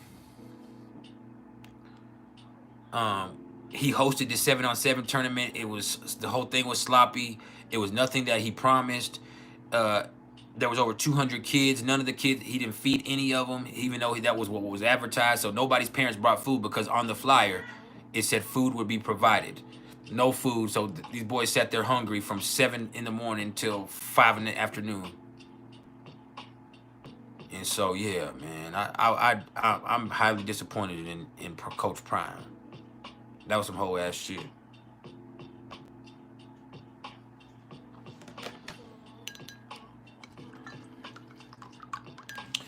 So, let's talk about Jupiter. Because Jupiter is now at 6 degrees of Gemini. And that's crazy because it feels like Jupiter was just in Taurus yesterday. It's like Jupiter is moving through Gemini fast as fuck. And man, when Jupiter is in Gemini, things do move fast as fuck. Things develop very quickly. And people want things to develop quickly because they don't have a lot of patience. And there's also not a lot of follow through. They want to go on to the next thing just like that. They want to get involved in something and go on to the next thing. Well, the problem with that is there's certain things that get left undone. And people are so focused on the future or what they're going to do next that they end up missing out on the present moment. And then people get way too many irons in the fire and then they don't have enough fire. That's how it all goes. And this is a very mental energy, but it's real easy to get anxiety or for you to think too much or you to be thinking in certain instances too superficially. You're not necessarily considering everything. You're just skimming. You're just skimming. And people are seeking stimulation.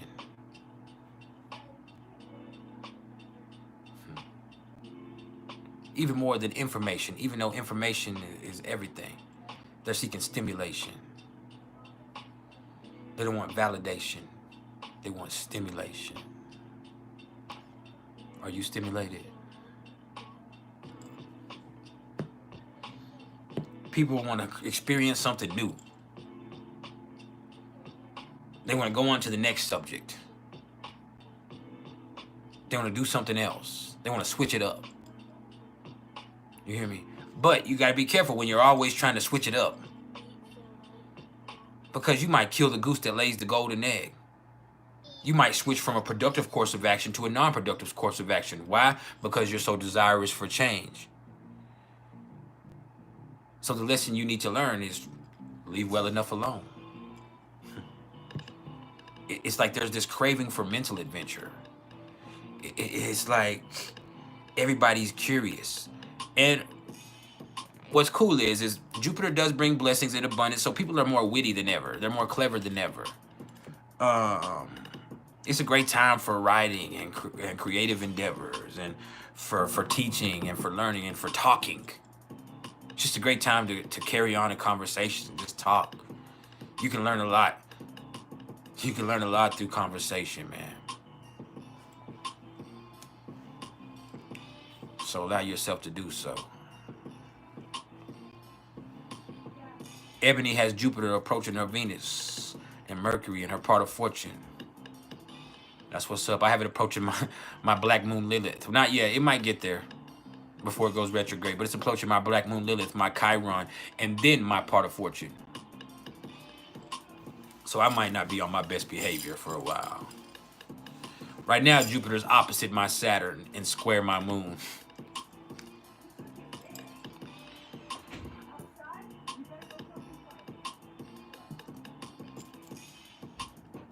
Uh-oh. I hear her cussing at my kids.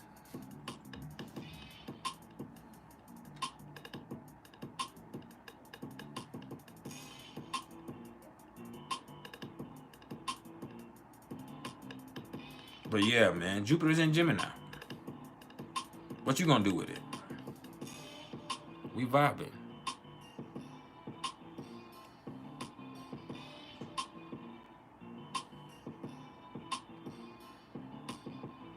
We definitely vibing.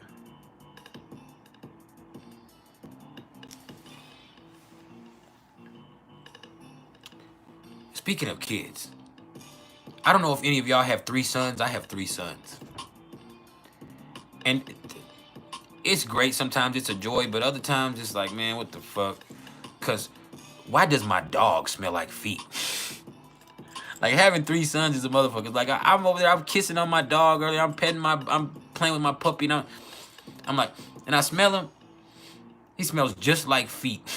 I'm like, man, these fucking boys, man. Like, why does the dog smell like feet? It'd be one thing if he smelled like dog. Like, man, why does the dog smell like feet? Y'all fucking big funky foot asses out of here, man.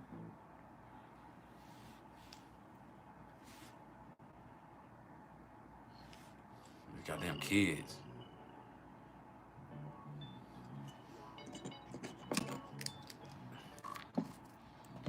Got my dog smelling like feet.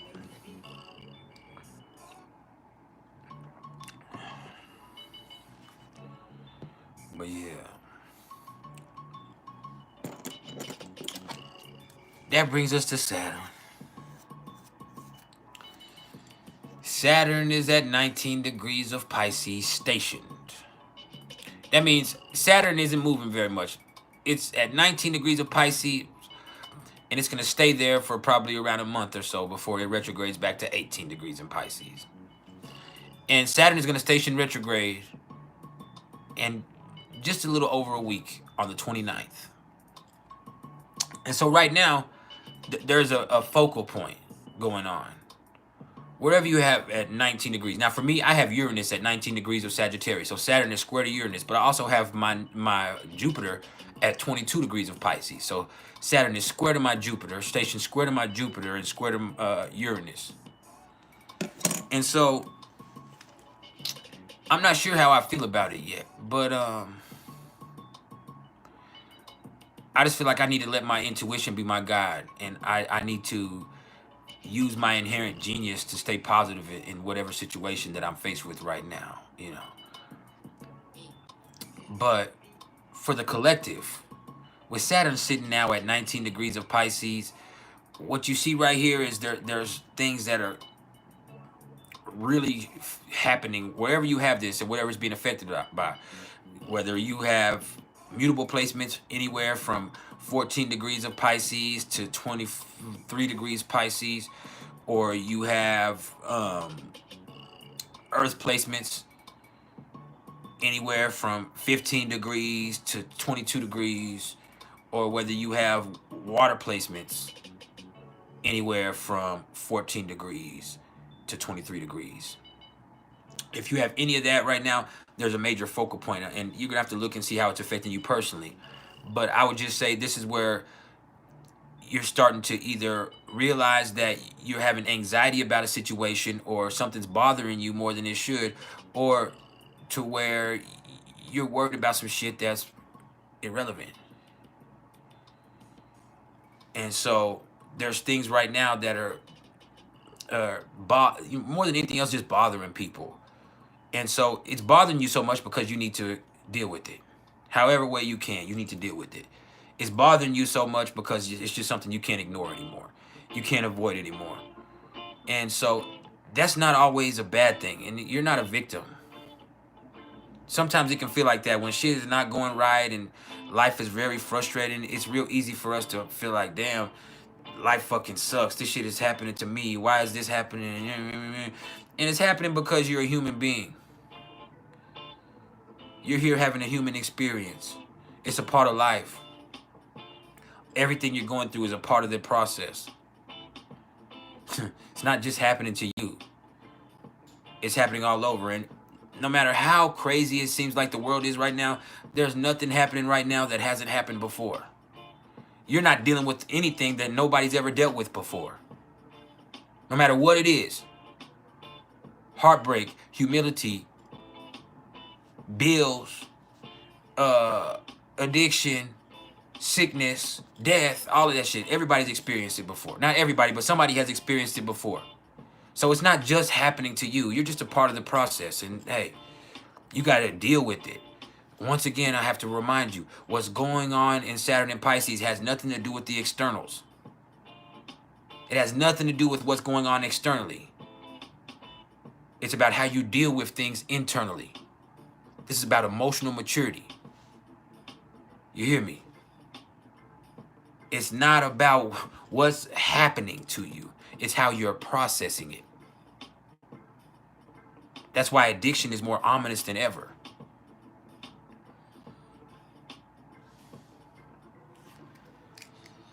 That's why addiction is more ominous than ever.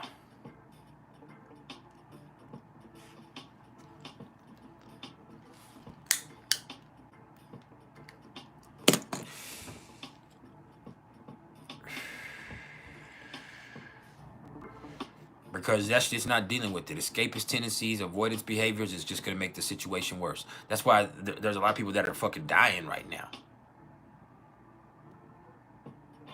I remember I was jamming yesterday. I was coming back from a football game yesterday with my wife and my son, and the Bone Thugs song "Ecstasy" came on, where they're talking about doing ecstasy. And I remember, you know, when they had real blue dolphins, and when you could really, and they had all of these double stacks and triple stack ecstasy pills with Superman on there, or with Red Devils, or with well, the blue dolphins were always the best, but they had Supermans that were awesome. They had Red Devils. They had Mercedes Benzes. They had all kinds that were really awesome to take. But now you can't even do that. Anything that's not directly from your doctor taken in pill form could end your life right now. No matter if you trust the dealer or not, they don't know what they got. Every time you fuck around, you could get a fentanyl. My sister just died last year. And so it took the fun out of it for a second. Like, and I think that was Saturn and Pisces, like reminding you, like, cause I was thinking about it, like, man, I'll give me an ecstasy. I feel good. Just fucking roll for one night and just be rolling and feeling good. Cause I remember the first time I took one, all I could say was, I feel good. I didn't say when I took my first ecstasy, it was a blue Superman. I was with my friends in college, my college friends. We were at this girl's house. And me and my college roommates were at this chick's house, and they were like, hey, we're going to take an X. You going to take one? And I was like, man, I'm not taking that shit. I heard you can die from that shit. And they were like, man, no. This was in 2004. It was 4 or 5, 2004 or 5. And so 20 years ago. And they hit me with the line they always hit me with. They said, I know you call yourself Superman, but this will really make you feel like Superman. And so I'm like, all right, give it to me. So they give it to me. I pop half, and then I wait about 15 minutes to see if I'm dead. Once I wasn't dead, I pop the other half. And so it's a double stack Superman. And so I'm sitting there, and everybody's talking. We're smoking weed, and then the next thing you know, I found myself. I was rubbing my legs, like, you know how you rub your legs, and I'm rubbing both of my legs with both of my hands, and I just remember saying, man, I feel good. And everybody looked at me, and I was like, man, I feel fucking. That's what I kept saying for about 10 minutes straight. It's like, man, I feel good. Like, I mean, there is no feeling like that. I hate to admit it, and I don't want to glorify doing drugs, but that, to be honest, it was called ecstasy for a reason, because when that shit hit, that real ecstasy, not just MDMA, this was like speed-based or heroin-based, I don't know what it was, but when that motherfucking X hit,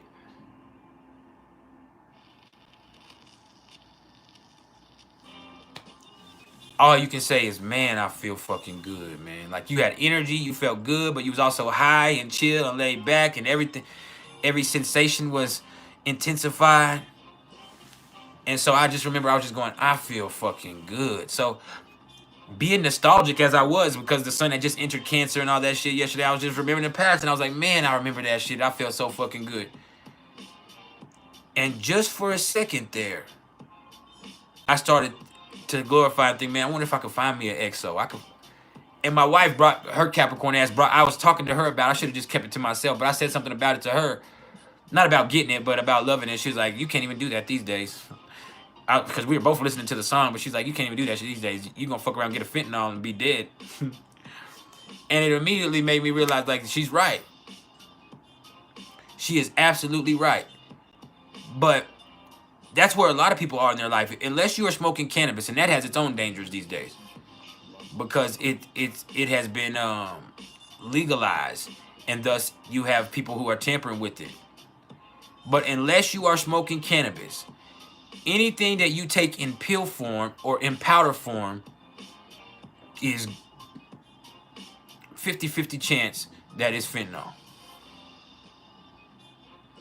It's fentanyl. It doesn't mean it always is. There's a good chance that it isn't, but there's also a good chance that it is. And any sniff, any pill could be your motherfucking last one. And even with the cannabis, because it's become legalized, they're doing stuff to try to produce, especially when you're buying it from a dispensary or person, unless you know the person specifically is doing it in an organic way, which is hard to do. They're still doing things with chemicals, whether it be pesticides or with growth enhancers that's trying to speed up the process of harvest. And so even with cannabis now, you're getting a lot of chemicals. And so, man, you just kind of see, like, even drug abuse is more dangerous than ever. It's not because there's more addicts than ever, because there's always been addicts. It's because there's another element added to it. You know? You might fuck around and get some fucking fentanyl.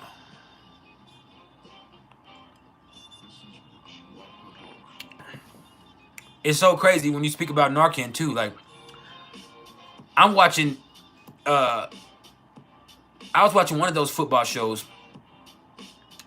but Emmitt Smith, the Dallas Cowboys running back from the 90s, came on there. And as he was coming on there, he still talked about football for about 30 seconds, but then he went into talking about having a Narcan. They have Narcan nose spray is what he was advertising, or he was sponsoring. And he's like, I'm here because I want everybody to have some of this Narcan nose spray. That way, you don't even have to give them an injection anymore. Or now we can just spray this in their nose, and it can bring them back from the dead. Like, this is something that's life-saving, and you can buy it over the counter.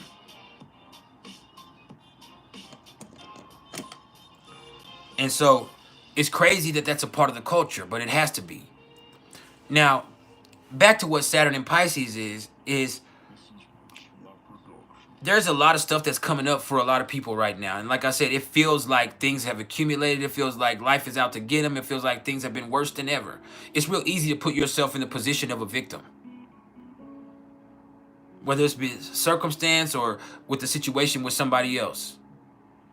But you're not a victim. Plain and simple, your ass is not a victim.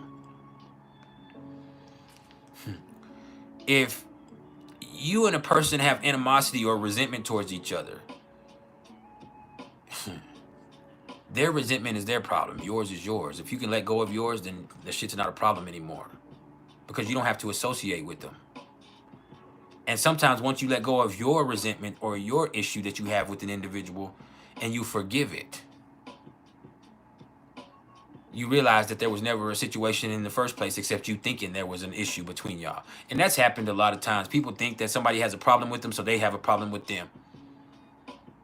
Plain and simple. They develop a hate and a resentment for a motherfucker just because they feel like a motherfucker don't like them, or a motherfucker feels some type of way about them. And a lot of times that shit ain't even real. And even if it is real, and it's also let you know that even though we are in an unstable market, there's still no excuse to be broke. Because there are so many unique ways that you can monetize yourself right now. I mean, plain and simple. And I'm not going to go through them all because there's so many.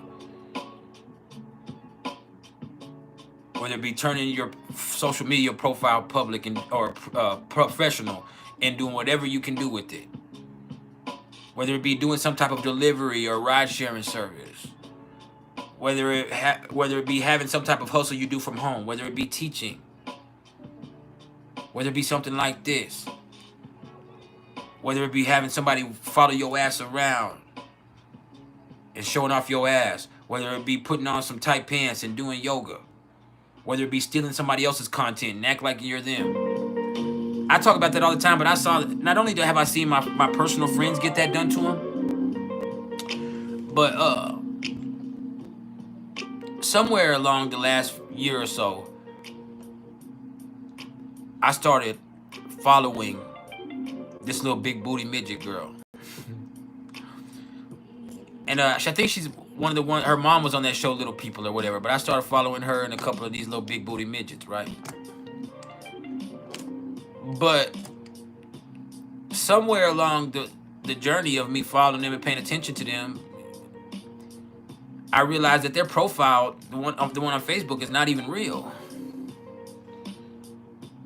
Like, it's somebody stealing their content and just posting it over, you know, and it'll be the same type of stuff over and over and over again. And I'm just like, man, like, this person has 300,000 followers and it's not even them.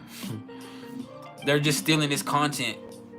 And then there's this other girl who talks, and y'all might have seen her on TikTok, but she cooks sometimes. Her name is Cooking with, her page is called on TikTok. I don't watch TikTok. I don't even have TikTok, but I know about her because I saw the fake profile that she was condemning on Facebook. But she has a fake New Orleans accent, and she cooks, and it's called Cooking with Jen.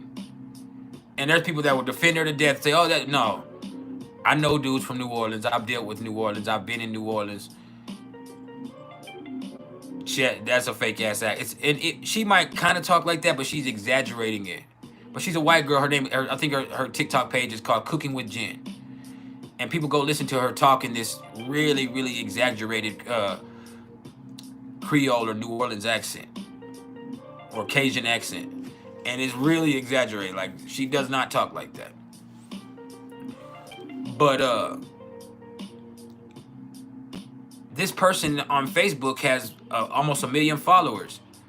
And I've been following it thinking that was her. I thought her name was Alicia Green. But then I was looking on one of her posts the other day, and somebody had posted a video in the comments that old girl, the real person, posted on TikTok. Her name is, she's like, why are y'all following this person named Alicia Green on Facebook? She's like, that person is stealing my content, taking all of my, every time I post a video on TikTok, she's going and posting it on Facebook and saying it's me, but my name is Jen. So who the fuck is Alicia Green? And she was like, man, this motherfucker's stealing all my content. And my whole time I thought Alicia Green was the person. And I start to realize, like, you can't trust any of that shit. People are really making bank doing it. That's why I have never turned my Facebook profile professional. Because my friend Rex Angel Kane, who is an awesome Vedic astrologer. One day I'm going to have him on the channel. I've promised him I would, but I haven't yet. My nigga's so cocky. He's a Leo, but he's so cocky that him and I getting on here together, as soon as I disagree with him, it's liable to start into an argument, and we're liable to fall out with each other. So I love him. He's a good friend of mine. I respect him as a Vedic astrologer, but because of our personalities, it's hard for me to bring him on the channel, because I know that as soon as he says something I don't agree with, which he's liable to do here, then him and I are gonna fall out. So I've been really what's the word I'm looking for? Is it reticent? But I really just been cautious about bringing him on. But anyway, Rex has a nice following, and his profile is professional on Facebook.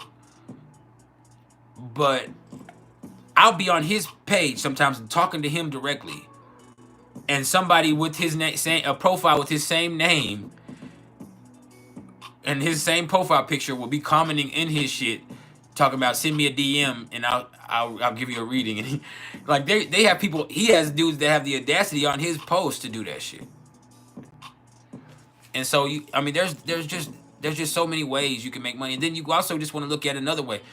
You can see how the metaphysical field, whether it be astrology or numerology, whether it be tarot or Reiki, or people who fuck with crystals, or people who claim to do witchcraft, people who I know people who do I was telling y'all the other day, who do inner child readings. I know people who do music divination. Like I said, I have one of my students who does crystal divination. And you just see that this is one of those things that it's always been something that people do, but it's never been as profitable as it is now. Now, part of that is because of what's going on in this sextile with Uranus and Neptune. And with Neptune being in Pisces, we have seen spirituality become a fad. That's undeniable. No matter how you look at it, you have to acknowledge the fact that spirituality, or what people think spirituality is, has become a fad. Because the truth of the matter is, just because you're into astrology doesn't make you a spiritual person.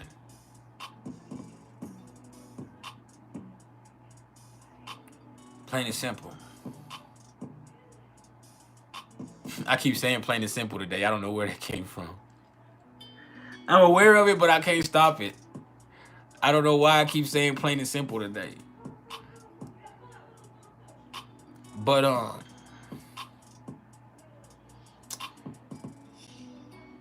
just because you're into metaphysical things, or you're not Christian, or that doesn't mean you're spiritual. See, I used to say that in defense of me not being Christian. I used to, because I grew up in the church.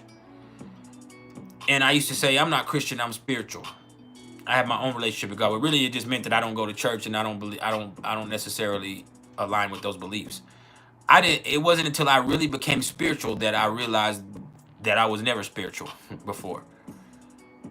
And then also, me being into astrology and me being an astrologer, that's not what made me spiritual.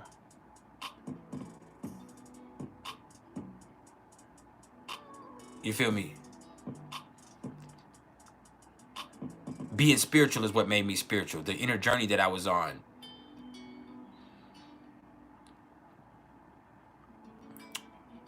Me having a relationship with my spiritual self. Me working on myself from the inside out. That's a spiritual journey. But people get so caught up in appearances that they're forgetting. And what's crazy is with Uranus and Taurus, people are looking to monetize their gifts. They're not, and I get paid. I'm a professional. I've been doing this for a long time, and I'm one of the best at it, so I expect that. But there's other people who want to skip the intermediate steps, and what they're trying to do is monetize that shit immediately. And then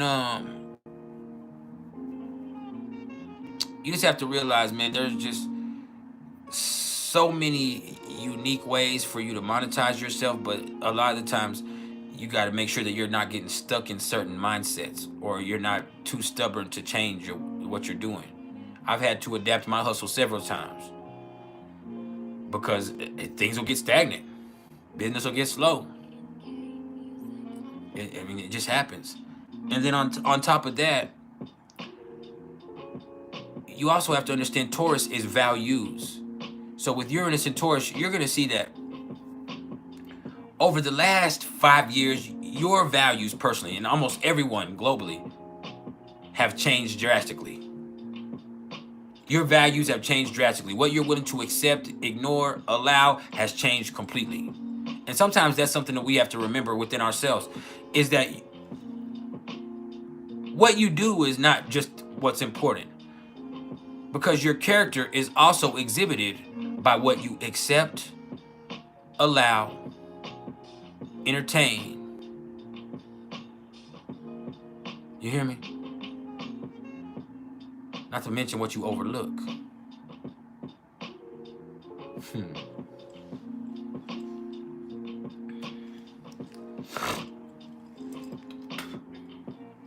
Be careful what you're willing to overlook.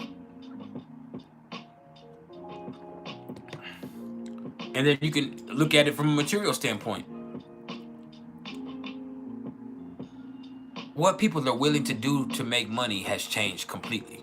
There were certain principles and values that people had to where they're like, I'm not doing that. I won't do that. I ain't no fucking hoe. I ain't no. Now you better not say that. You better not say that. You hear people that would never say anything about it before. They'll joke real fast. Shit, I'm thinking about starting my OnlyFans. I'm thinking about selling some feet pics. I'm thinking about doing this. And you're being sly, but you also mean that shit. You're considering it in your mind. And the reason that you're considering it, and the reason that you even said it, is because you saw somebody else was actually profiting from it. Plain and simple. There it goes again.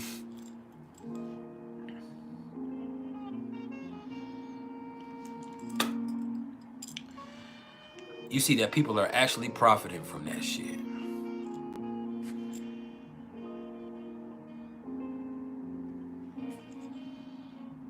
So yeah,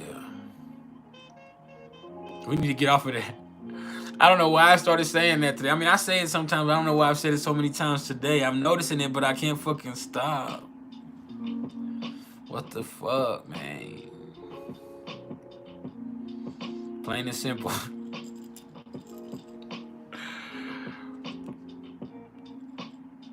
I need somebody to smile right now before I get mad and go home, or I'll knock all this shit over.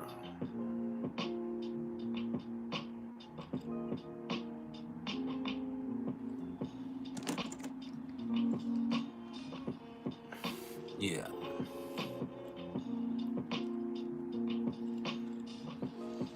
But yeah.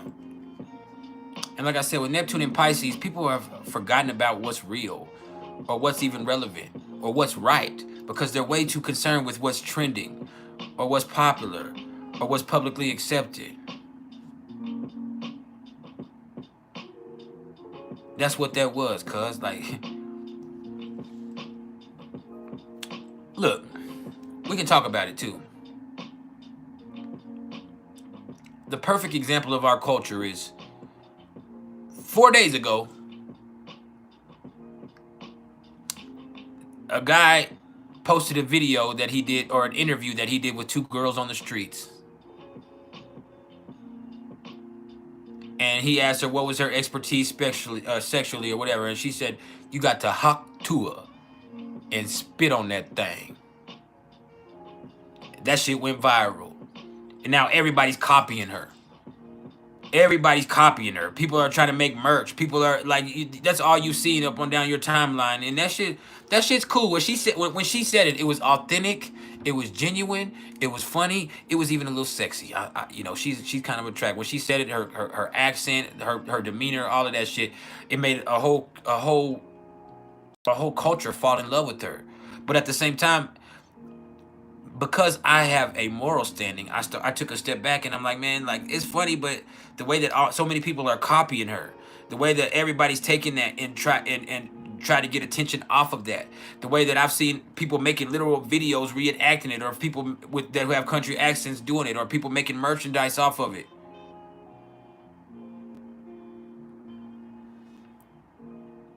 When I've seen that, I'm just like, damn, like, that's how we are. It's a fucking copycat culture. It doesn't even matter what's really going on. People are so caught up in that. And people say, oh, this is a distraction. That's a distraction. You know why it's a distraction? Because your ass is distractible. Your ass is easily distractible. That's the culture we live in, because we get so caught up in projections.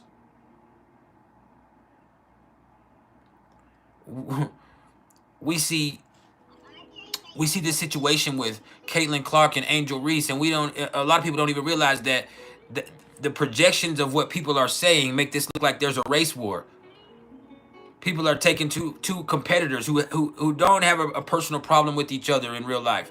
They might compete very hard, but they have a profound respect for each other. And people have made that a racial thing, to where Caitlin Clark is just getting the attention that she's getting because she's a white girl, when it's not that. It's because she does things that she has a shooting range that nobody else has. She's changed the game up. Yes, there's other better basketball players, but just like Steph Curry, she's revolutionary in that game. And people should be appreciative of it. People, like, the attendance and the viewership of WNBA games is up 400%. And it's not just Caitlin Clark, it's the rivalry with Angel Reese that started it. Them having that game that they had 2 years ago, not last year. They won 2 years ago, where LSU won. And Caitlin Clark was doing her thing, but Angel Reese and LSU won. And Angel Reese was taunting her, doing the I can't see you, you can't see, or I can't see you. See, I'm backwards today. The you can't see me, and the ring shit. Like, there was just two competitors. There's white and black girls on both of those teams. But people took that and now they've made it a projection and people don't even see what it really is. Because that's the culture that we live in.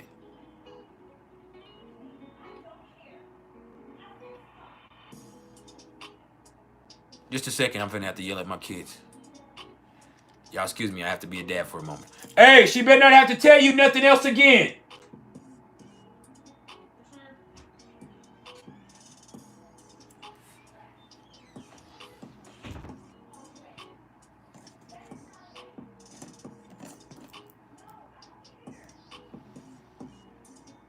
Say yes, ma'am, and do what you're supposed to do, boy.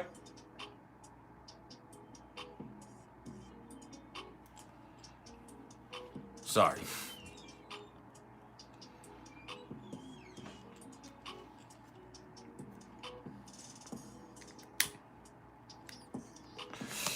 Sorry. But yeah, man. People just forget about what's really going on and get so caught up in projections. Like, those are two young women that have a great rivalry, and it's going to be great, but people have made it into a race war. You see the situation with the boxer Ryan Garcia, which is really similar to the situation with Donald Trump. Is people hate Devin Haney so much, and it's funny that they're both Scorpios, but people hate Devin Haney so much that they're willing to accept the fact that Ryan Garcia cheated. And Ryan Garcia got caught cheating and just got banned from the boxing for a year because he was guilty of cheating.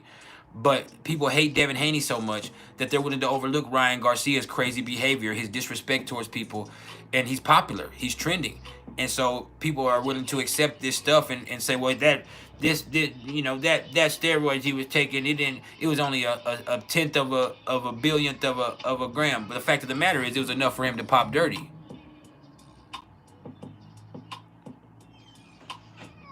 It was enough for him to pop dirty, so it obviously was something that had an effect, or it would have been inconclusive.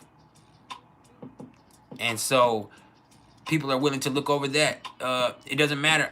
Even myself, I can't stand Joe Biden. I don't, like I said before, I don't want Joe Biden to be president, but people have such a hate for whatever Joe Biden has done or his ineptitude that they're willing to promote Donald Trump.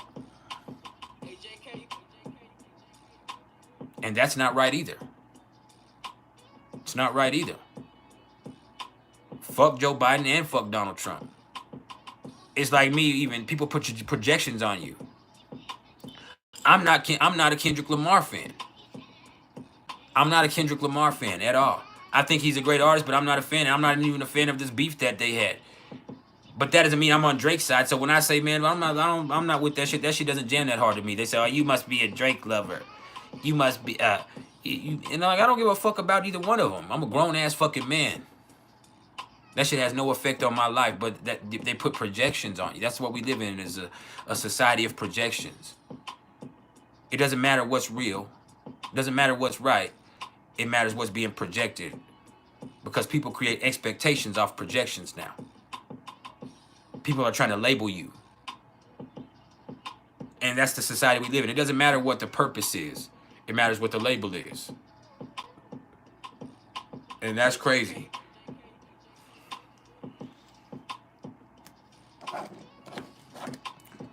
I've seen this month, with it being Pride Month, I've seen a lot of people I know, they say, you know, they'll come out and say, hey, I'm this or I'm that, or straight people are reacting like this, when the fact of the matter is, you should just be proud of what you are and who you are. It doesn't matter how anybody else feels about it. That's what this should be about.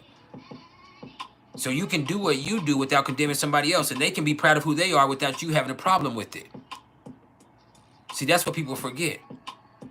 That's why I always say, we're not worried about your sexuality. We're worried about your spirituality, because we love everybody. We want you to be free to be who you are and be proud of who you are. And we can't interfere with that. But the only way I can interfere with that is if you allow me to. Plain and simple. Don't let people live rent-free in your head. Don't project either. I've seen a lot of people projecting. And when it comes to spirituality and spirituality being a fad, you have to understand spirituality is about the journey inside. It's about figuring out what's right and what's real for you. And how can you live your purpose? Can you identify that? It's not about having a specific label. It's not about being paid. If that's a part of your journey, then that's a part of it, because we all have bills, but it's not about that.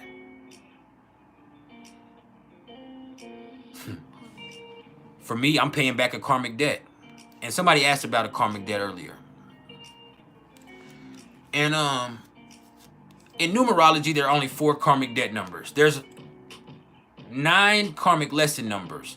And you can have several karmic lesson numbers. And almost everyone, I've actually, in all of the thousands of numerology charts I've done, I've only had one person who didn't have any karmic lesson numbers or any karmic debts. But other than that, everybody I've ever read has karmic lesson numbers. And some people have as many as 6. I have 4 karmic lesson numbers. But when it comes to karmic debt numbers, those are a lot more crucial. You have karmic lessons, and that's just the stuff you need to work on in your life. But having a karmic debt to pay is something else. And most people don't have karmic debts. I do. Some of y'all do, but most people don't. I happen to have the highest karmic debt you can incur. I have a karmic debt 19. A karmic debt 19 denotes an abuse of power somewhere in the past or in your previous lifetimes. So, spiritually, it's going well, Pimp Rubu. This. Let me put you on to that. This is knowledge of self. This is spirituality. It's right here, baby. But what that means is having a karmic debt 19 is that you've abused power somewhere. So that means somewhere along your soul's path, whether early on in this life or in previous lifetimes, you have had considerable power, whether it be royalty, riches, or political influence, or all 3. All right? But in having that power, you either abused, manipulated, or hurt, or killed a lot of people to get that power, or to keep that power, or both of them. So ultimately what happens with this is I'm going to have the same amount of charisma, the same ability to influence, the same personal power inside of myself, but I'm going to face a lot of brick walls. I'm going to have a really hard life unless I'm using this to help other people. I had a fucking record deal. I'm one of the coldest musicians I know myself. I can rap, and I'm not talking about rap like a local rapper. I can go hard, as some people have heard me do here. I make some of these beats that we play here. I'm an amazing composer. I can play the drums. I can play the cello. I can play the piano. I've been able to play piano since I was 4 years old. I can do handbells. I know how to play handbells. That's just something that I do. And I'm a Pisces moon, but I know how to do that. But I didn't blow up. I got a record deal with the major record company. I got paid at first. I got an advance, but I didn't blow up. My career didn't blow up. And that's because that's not my path. I'm here to help other people. And I had to learn that the hard way. But it's also because of all the fucked up shit I've done. And even in previous lifetimes, you know, for whatever reason, I didn't do right by people in obtaining the power that I had and the influence that I had. And so in this lifetime, it's about paying it back. It's about using the power and influence I have to help people. And I'm not going to be successful in anything but doing so. See, that's the karmic debt 19. And when you want to think about a karmic debt 19, I'm going to put it into perspective for you. Hitler, Rasputin, Genghis Khan. Those are the type of people who would have had a karmic debt 19 after this life. If whenever Hitler comes back, if he hasn't already, in whatever form he's in, and I mean, he wouldn't be Hitler anymore, but whatever, in his reincarnated form, he has a karmic debt 19. Genghis Khan, Rasputin, those type of people. And Rasputin wasn't royal, but he had influence over royalty. You feel me? And that's actually what I saw in my past life regression. And when I had a past life regression, what I saw was I was someone like I don't know, I can't explain it really, but I wasn't the king or the prince, but I talked directly to them like an advisor. And so in that, I had a lot of influence over them because I had influences over the decisions that they made. But I also was a median between them and the people. And so they knew that the relationship that I had with the people as a whole, and they also knew my advisement of them. So I was able to manipulate and use that to give myself incredible advantages. But I also had influence over the royals and the people. You understand? The people knew I dealt with the royals, and also the royals knew that I dealt with the people. So the royals could not they couldn't dismiss what I said, no matter what I said, and they couldn't do anything to me. Yeah, the hand of the king, but there's nothing they couldn't do anything to me. But also, I couldn't. When it comes to the people, they respected me because I had an influence. They knew that I had a direct, and that I would take what they had, and I could take it to the crown, and I could change their fortune for them. So I was afforded a lot of luxury and treated like royalty, even though I wasn't royalty, and I had this. Now, I will say this: my name is Roderick, and you can look this up. Roderick, or even Rodrigo, translates into famous king. And so that's what my mom picked out of a book. I wasn't named beforehand. When I was born, my mom looked at me and she opened up a name book, and she ended up choosing this name for me. But my name brought a karmic debt with it. My karmic debt isn't in my birthday or in my in the year or the date. My karmic debt comes from my name. And so that's where that comes from.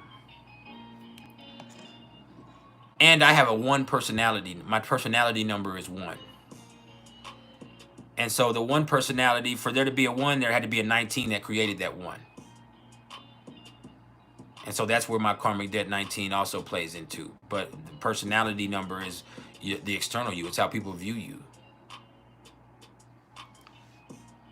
And so that's where that comes from. But yeah, that's the karmic debt 19. The karmic debt 16 is an abuse of love. So that means you could have been unfaithful or disloyal, or you could have been dishonest about your feelings to somebody, or you could have failed to consider somebody's feelings when they really cared about you. But for whatever reason, that means in this lifetime, you're going to have trouble with relationships. And you're going to have to learn how to love the right way. So you might be facing karmic relationship after karmic relationship. You might not be able to settle down into a great relationship, but it's because your relationships are there to help you work on you. My wife has a karmic debt 16. Well, she has actually a 14 and a 16. But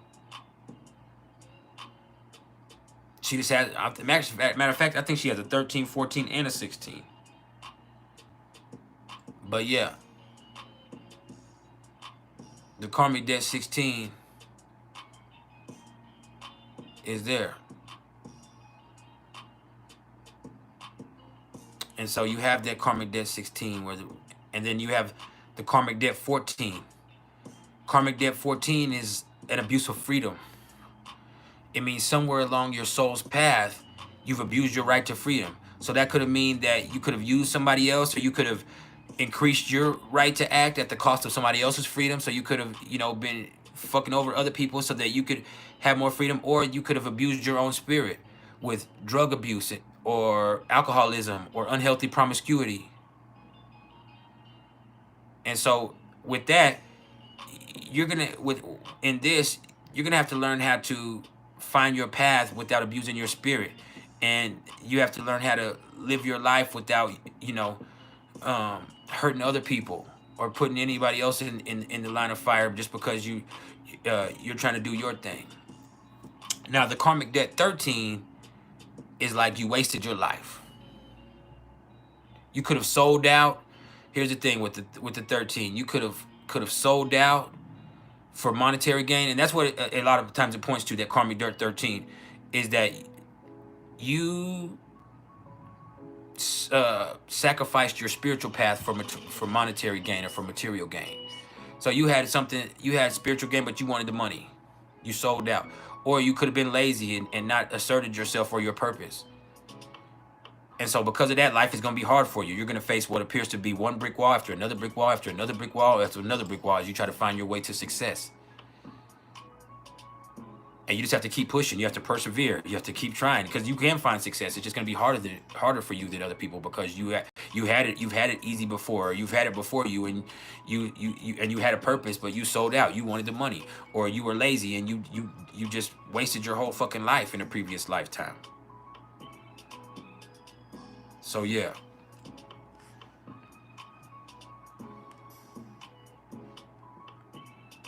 So the thing is, I'm a master number 11. So when you look at the master number 11, Beats by Blessed on Our Music, I do have 2 1s and the 2. So I do have empathy and I do understand people, but I also have intuition and wisdom and a double divine dose of charisma. I'm here to lead, but I'm here to lead people spiritually. I'm here to help people. You know, when you're looking at, once again, Arthurian times, as I always tell y'all, it's me realizing that I'm not King Arthur. No matter who I've been in my previous life, I'm not King Arthur. I'm Merlin. And Merlin was more powerful than King Arthur in a lot of ways. But I'm magical, so I can help other people be powerful. That's why I know the things I know. That's why I have the wisdom that I have, and the gifts that I have spiritually, so I can tell you about them. So I can tell you about your gifts. So I can give you this knowledge of self. I have knowledge of the cosmos, and I have knowledge of what life is and where we're headed and these things. So I can help you get through your path. And I also have an understanding of a human experience, but I had to develop that. See, that's the hardship that comes with the master number 11. I've had a hard life. I've spent time in prison. I've been a fucked up person. I've dealt with death. I've been through so much stuff that I can give you a realistic correlation between this energy and human experience. And that's one of my greatest gifts in this process. Now, as Tina Clara Marie just said, there is a theory that says that Pisces moon is the last incarnation. You're an old soul, and when you're at Pisces moon. But there's also a Vedic principles that if your north node is in Ashwini,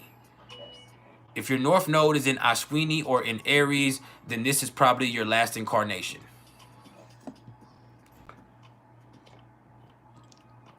Because not only are you a Pisces moon or that, you've also completed the process of all of the north nodes, of all of the Rahu's processes.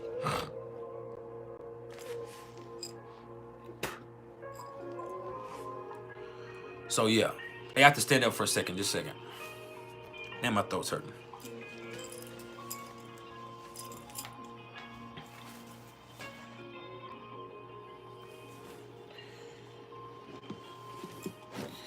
All right, we're back. But yeah, I mean, it is what it is.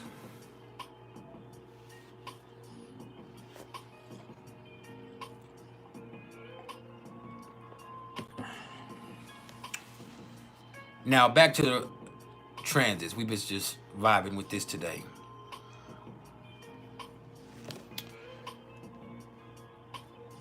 Pluto is at 1 degree of Aquarius, but it's retrograde. And there's something interesting going on with this because we just see how crazy the world is. We notice it now. With Pluto retrograde, this is where you notice the changes that have taken place and the changes that are taking place. And you realize, damn, just in the last 7 months, the world is a drastically different place than it was. I mean, there's been so much crazy stuff that's happened. Shit.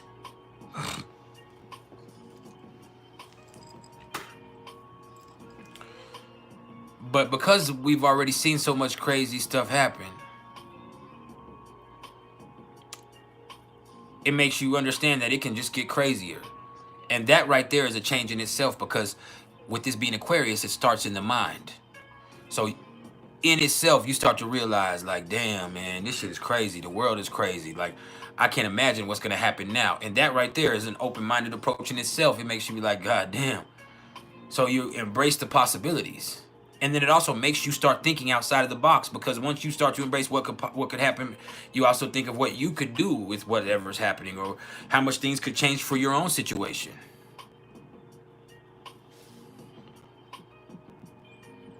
So yeah, that's a motherfucker.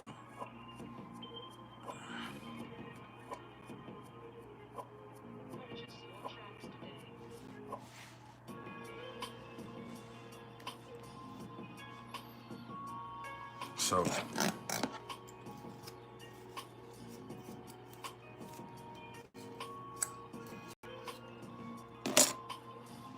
that's where we at with that.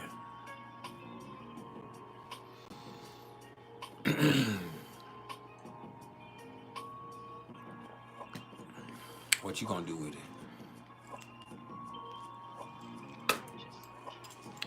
Now, I do want y'all to understand, on September 1st, Pluto's gonna retrograde back into Capricorn. And it's gonna stay there till November 19th. So for the whole intensive election process, whatever happens that's gonna cause this, there's gonna be right around that election time, in that intensive period, it's gonna dip back into Capricorn. And that shit right there is interesting, because that's the last time it's gonna enter Capricorn for the next 20 years. So there's gonna be some frustration that comes into play. It's just like, man, we're revisiting something that we've revisited before. And people are and that's the last straw. It's like it's the last straw. Like, man, like, fuck that. We got to do something different. Something happens between September 1st and November 19th of this year where it's just like, that's the last straw for us. It's the last straw. And that's scary.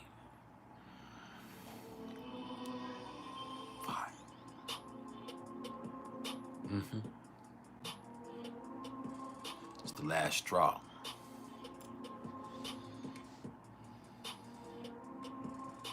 I'm raw. Now, Chiron is now at 23 degrees of Aries, so we're away from that critical degree. And with Chiron here in Aries, look, it's not just about awareness. I told y'all awareness is the start, but we're past that now. Chiron has been here for some years now. So it's not just about awareness. It's also about acknowledgement. And through acknowledgement, accountability. And through accountability, actions that lead towards healing.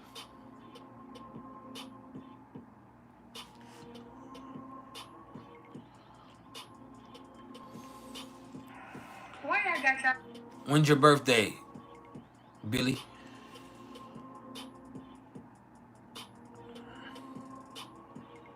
When's your birthday, Billy? Why I got y'all girl over Facebook like that? Got multiple people sending me the video that's going viral on Facebook. People sending it to my phone. People sending it to other people that they know me, and screenshotting it. Like, I just got. But yeah. I know why. I know.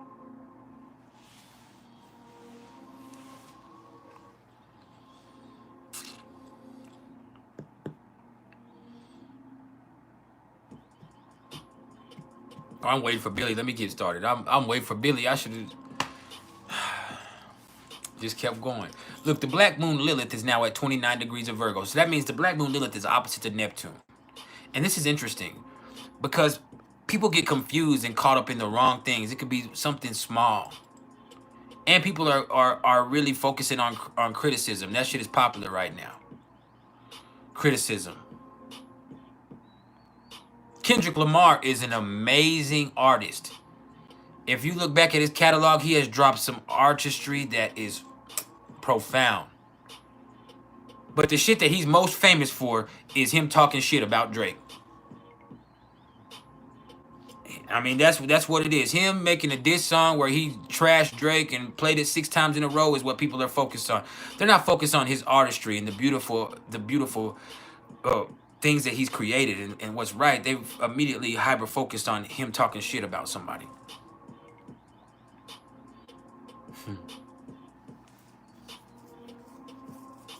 And then there's also a thing right now where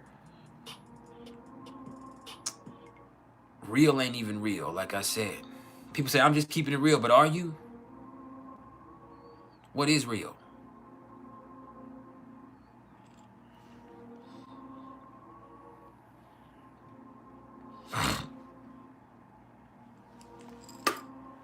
That's what you got to ask yourself. What the fuck is real? And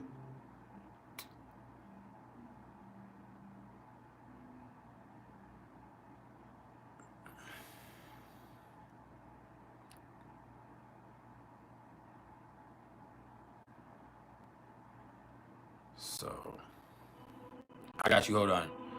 9. That's an 11. 1982. That's a 20. So 2. So 9, 11. So 20 plus 2. You're 22. You're master number 22.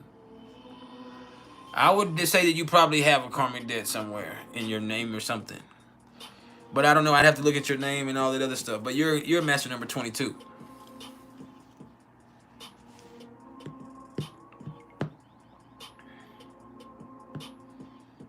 And when you have the master numbers, it's hard not to have a karmic debt. So you might not, but it's a good possibility that you do.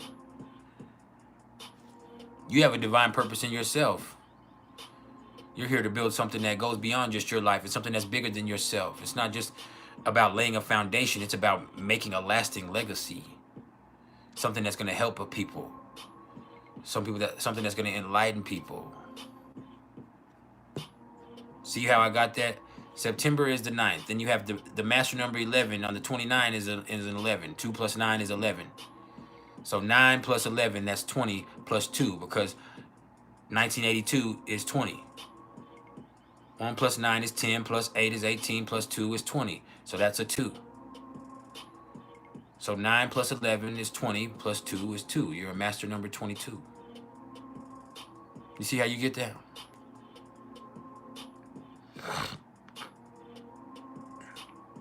But I would have to look at your name and see if there's a debt. Some of those apps that you're looking on and those online websites that you just quick search, do I have a karmic debt number? They're not accurate because they're not incorporating your name. They only ask you through your birthday.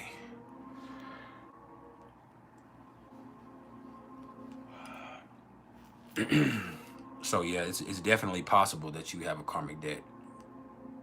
Maybe even probable. Now let's bring it to the nodes. Let's talk about the nodes before I explode. We got the nodes at 12 degrees of Aries and Libra. So I like that. I got the North Node trying my Venus right now. My Venus is trying my North Node. Or the North Node. The North Node is trying my Venus. Sextile.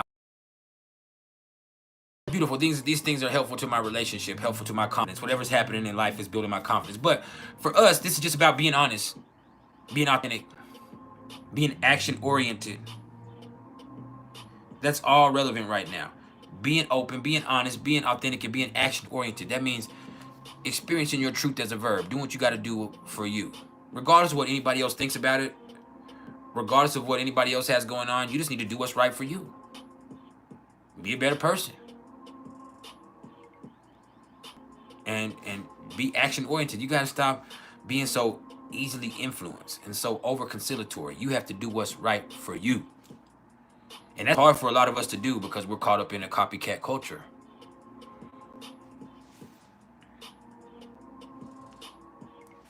It's a lot easier to please the masses.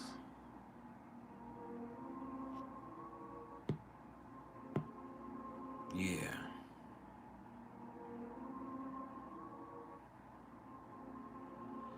It's a lot easier to please the masses. But some of us are really on the road to Damascus. And what happens on the road to Damascus is, this is actually a biblical story. This is where Saul was going to Damascus because he was going to, he was a tax collector. In some cases, some people would look at him as not a bounty hunter, but a bounty collector. And so he was on his way to go either lock somebody up or persecute somebody or collect from somebody, and he received a vision from Christ, right? And in this vision from Christ, it changed his life. It changed who he was. He was no longer Saul, he became Paul. He became Paul. And so this spiritual journey that he's on changed completely. And so with us right here, just please understand that any day, at any moment in time, it's not too late for you to change things and make yourself a better person. You just got to stop doing what everybody else does. You got to just do what's right for you, regardless of what anybody else is going to think about it.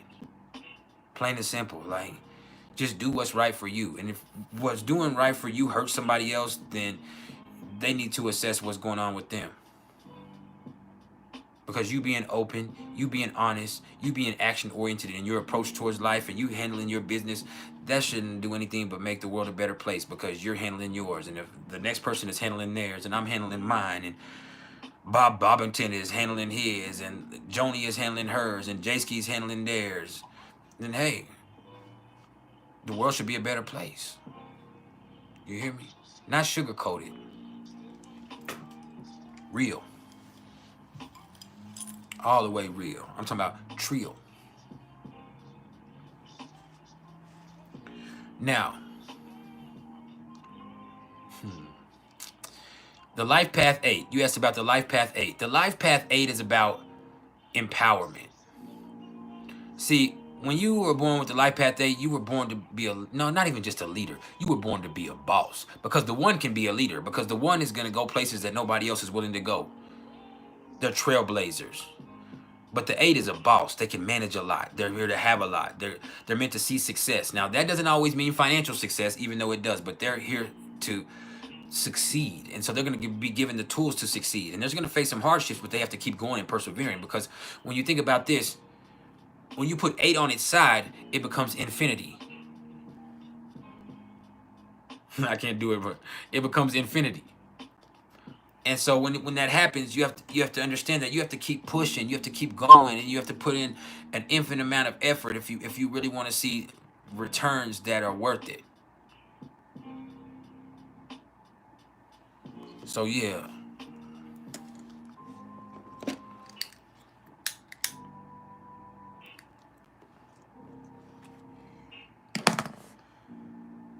That's what that was, cuz.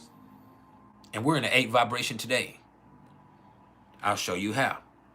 It's June 21st, 2024. So June is the 6th month. You take that 6, you drop it down. The 21st is a 3. 2 plus 1 is 3. You drop that 3 down. 2024 is an 8. 2 plus 2 is 4. Plus 4 is 8. So you have 6 plus 3, which is 9, plus 8, which is 17. 1 plus 7 is 8. So we're in an 8 vibration today. But there is a 3 connotation to it because it is the 21st. So how can you creatively empower yourself? How can you enjoy yourself while empowering yourself? How can you feel good about the day you had today? But you do have to be careful with the number 3 because the number 3 can be messy and gossipy. There can be a lot of hyperbole. There can be egocentrism. There can be superficiality that comes with the 3. So you have to persevere through all of that and realize that that shit doesn't have to affect you unless you would allow it to, and that's empowering. That's empowering. Today's where you take control. See, I would say the 8 is very similar to Scorpio energy. There's a touch of Capricorn and maybe a little Taurus to it, but the 8 is very similar to Scorpio energy. So there's a lot of power, magnetism, and influence that comes from that. But there's also a lot of desire. There's also a lot of jealousy. There's also a lot of hate. There's also a lot of extremes that come with the 8.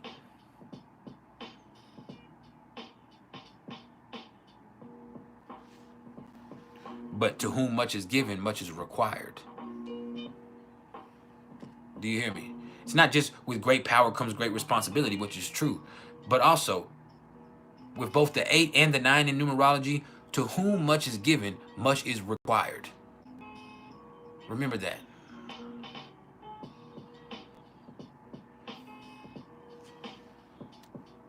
That's the 8.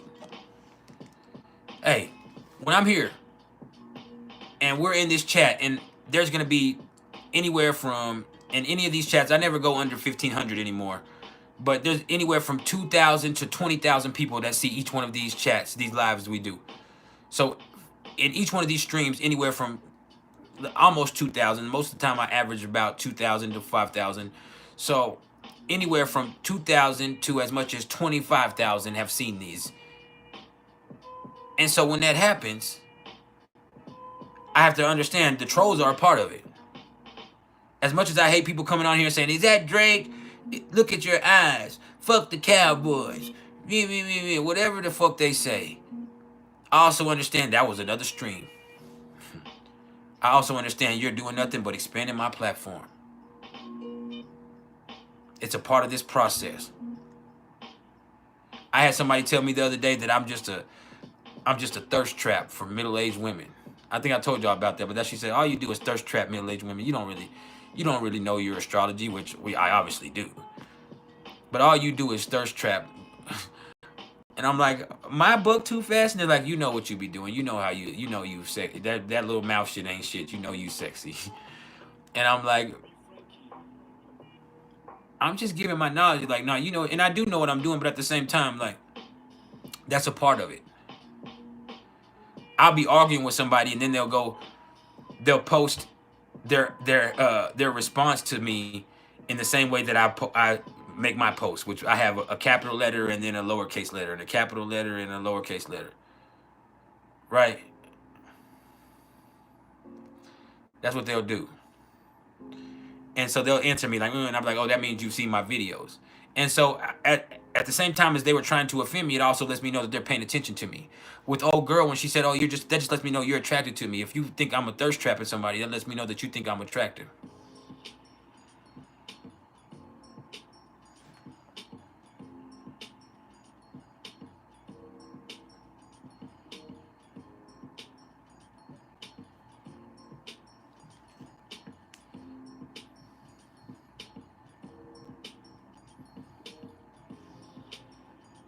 Hold a second.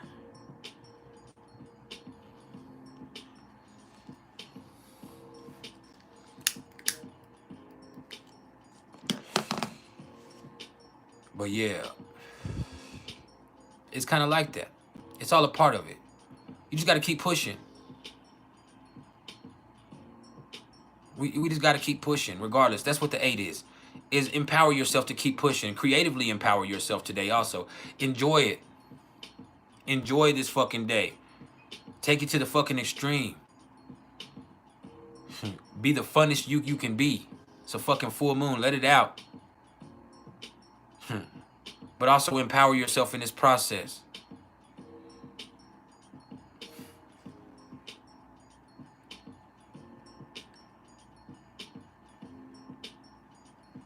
Please.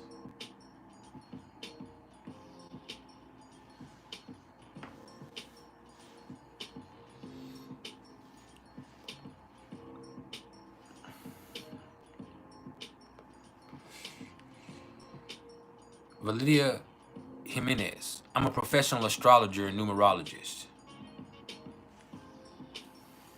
One of the best in the world. Period.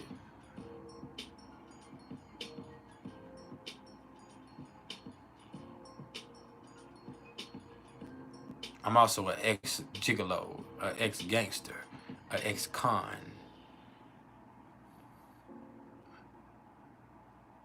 All of that.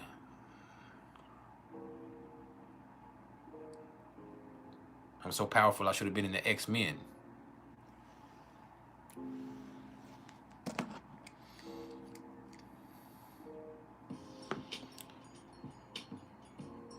I probably should write a book, but I'm lazy. That'd be a lot of writing, and I can't type. I only type with 2 fingers. I actually had somebody that was going to write a book for me, but we fell out years ago in 2021. In 2020.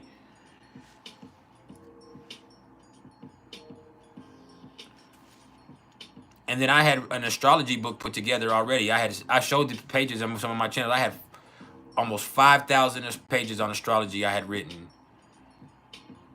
And I took it to Texas, and I think they threw it away. I had to go to Texas. I think they threw it away. I'm a Pisces moon, pardon me. What is Chat GPT? Oh, AI will write it.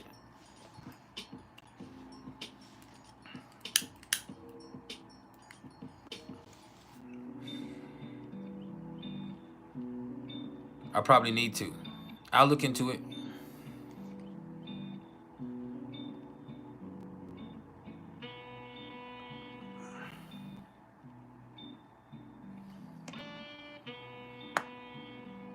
King Hapsig up.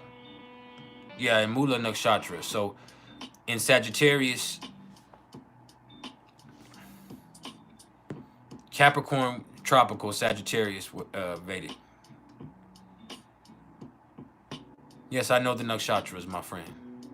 I use the nakshatra. Even though I'm a Western astrologer, I use the nakshatras in my own personal practice because, as I've told y'all before, the nakshatras give you a specific energetic signature for that realm of influence.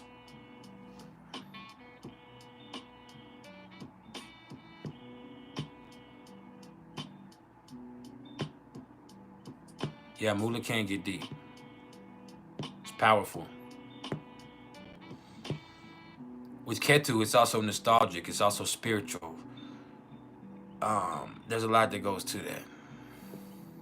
It's funny. But you have responsibilities too. You have to discipline yourself. No matter what you're feeling, you do have to discipline yourself.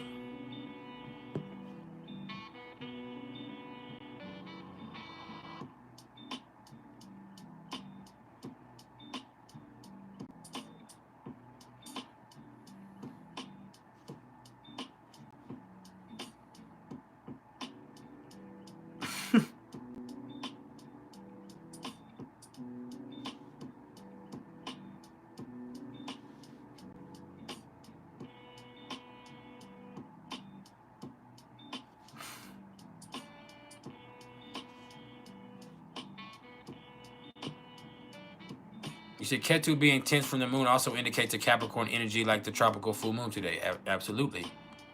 Absolutely. Yep.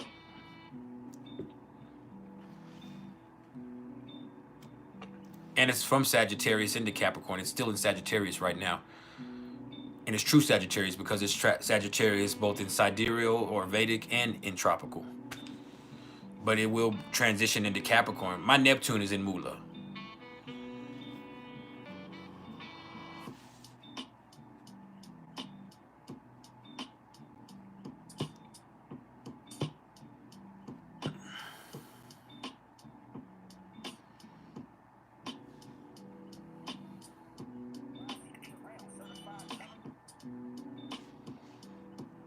So yeah. I definitely need to do a book then, huh, y'all? So we got 10 more minutes. Let's make it count. I'm going in 10 minutes. I'm going to spend some time with my wife. 11 minutes. 11 minutes. Yes, I have Neptune in Mula. Moon in Shatabishak. Pada 3. Sun in Ardra.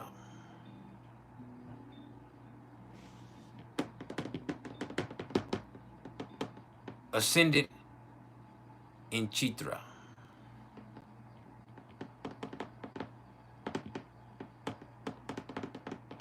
Rahu Aswini. Rahu Aswini.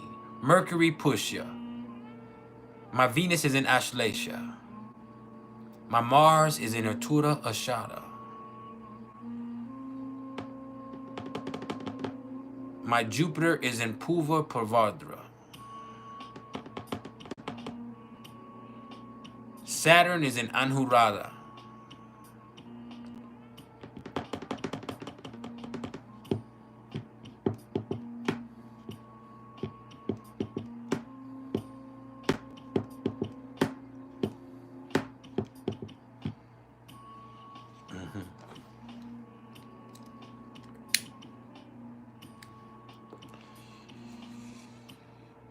So yeah, I'm on point.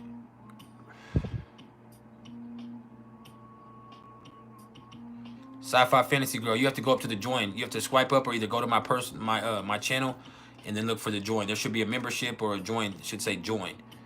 And you just press the join button and it'll... The only tier right now is $5. But I'm going to introduce a new tier. Either this weekend, I should have done it last weekend, but either this weekend or on Monday.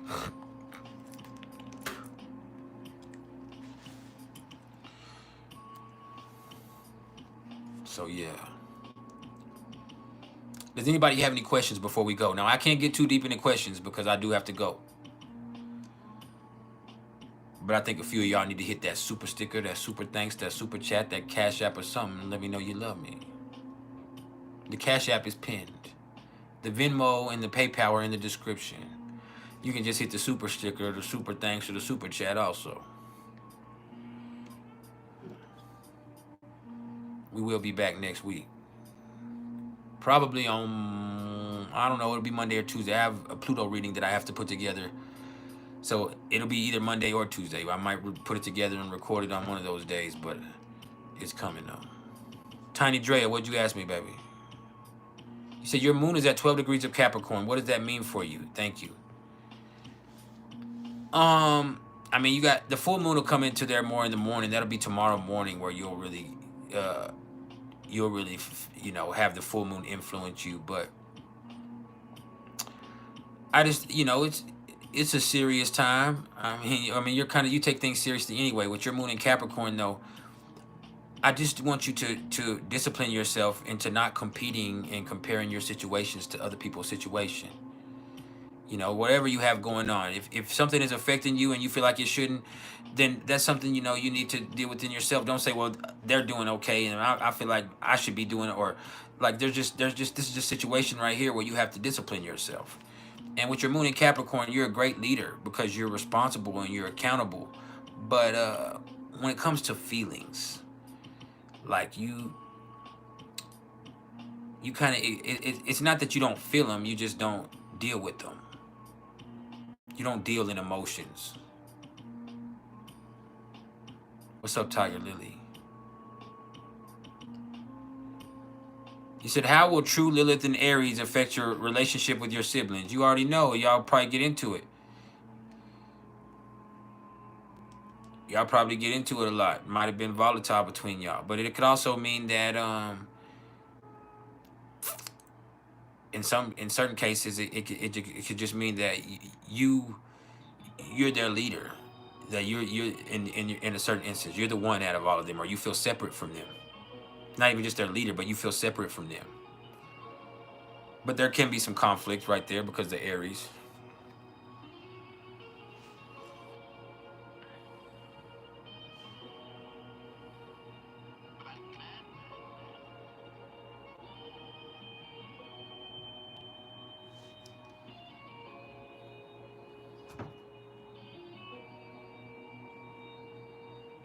I thank everybody for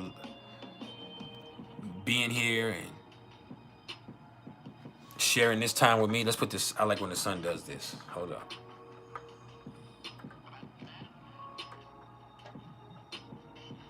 I don't know why I like when that sun kisses me.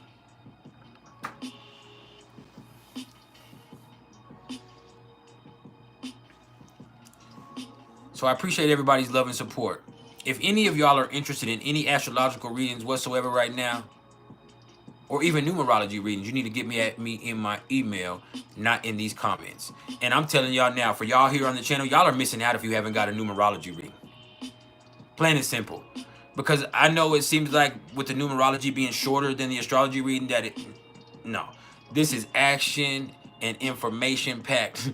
I don't know why I said action packed, but it's information packed. I guess action packed goes with action goes with packed more than information, but it's information packed. Not just about your life path number. It's also your life destiny or your expression number. It's also your soul urge or your soul number or your heart's desire number. Hold up. It's also your personality number. It's also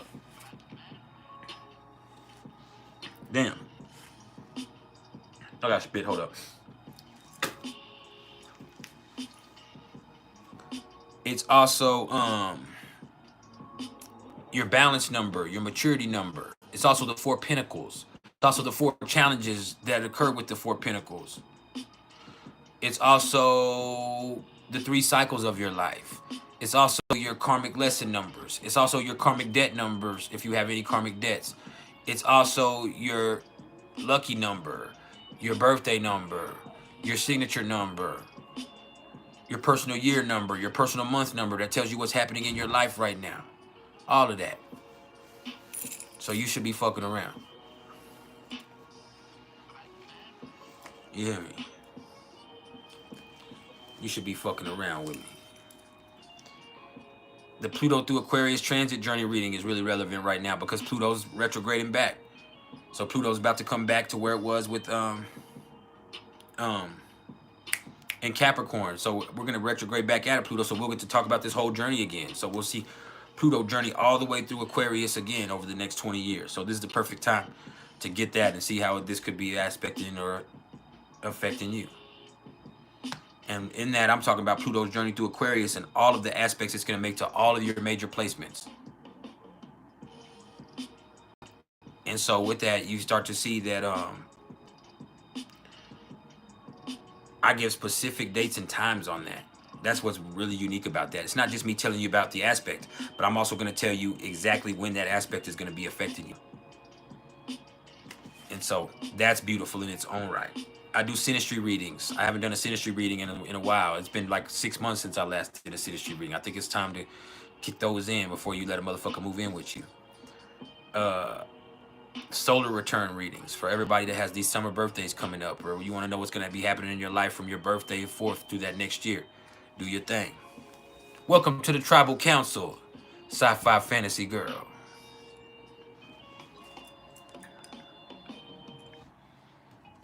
Damn.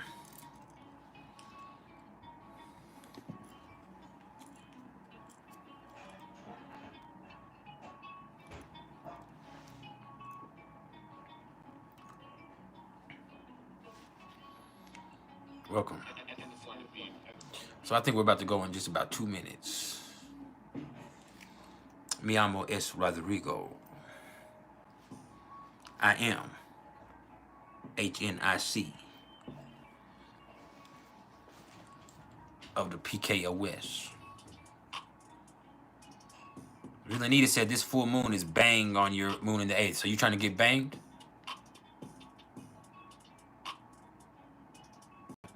What career path is a person? Here's the thing with Pluto and 10th and Lilith. Like, you have so much personality, but you kind of have a crazy reputation with Lilith there, Royce. But I could also say, like, you just want, it's hard for you because you want whatever career path you choose to incinerate your life. You're trying to choose something that's going to be life-changing. You're looking for something that's going to give you purpose. And if you find that, I just hope you're grateful for it, because not a lot of people see that. And you are the one. But either way, you have a lot of influence. You got a lot of power. You are relentless in your pursuit. You're ambitious. And you're not going to let anything stop you from doing whatever it is that you want to do. So what you need to ask yourself is what you want to do. Because if you want to do something, you're one of those few people that can make it happen. See, there's a lot of people who have these fantasy jobs and they have this stuff, but you're the person who can make it happen. You just gotta don't worry about what people think about you, because you can probably gather a bad reputation, or people can think something about you because you're so ambitious. But that's the part of it. That's just a part of it. When you're a bad motherfucker, people gonna hate on you. So you have to ask yourself what you want to do, because you're one of the few people that are capable of doing anything. I'm not the person that's gonna lie to you and say everybody's capable of anything, because I have a felony, I have all types of stuff going on. I can't go be an astronaut. I'm not athletic enough to play in the NFL. No matter how much I wanted to play in the NFL when I was a kid, I can't do it. I'm not tall enough to play in the NBA. I'm too old to go boxing, even though I love it, and I would love to do that. My music career is past. There's some people that just don't have it, but you have it. You can do whatever you want to do. You just have to want to do it, and once you want to do it, ain't nothing stopping you.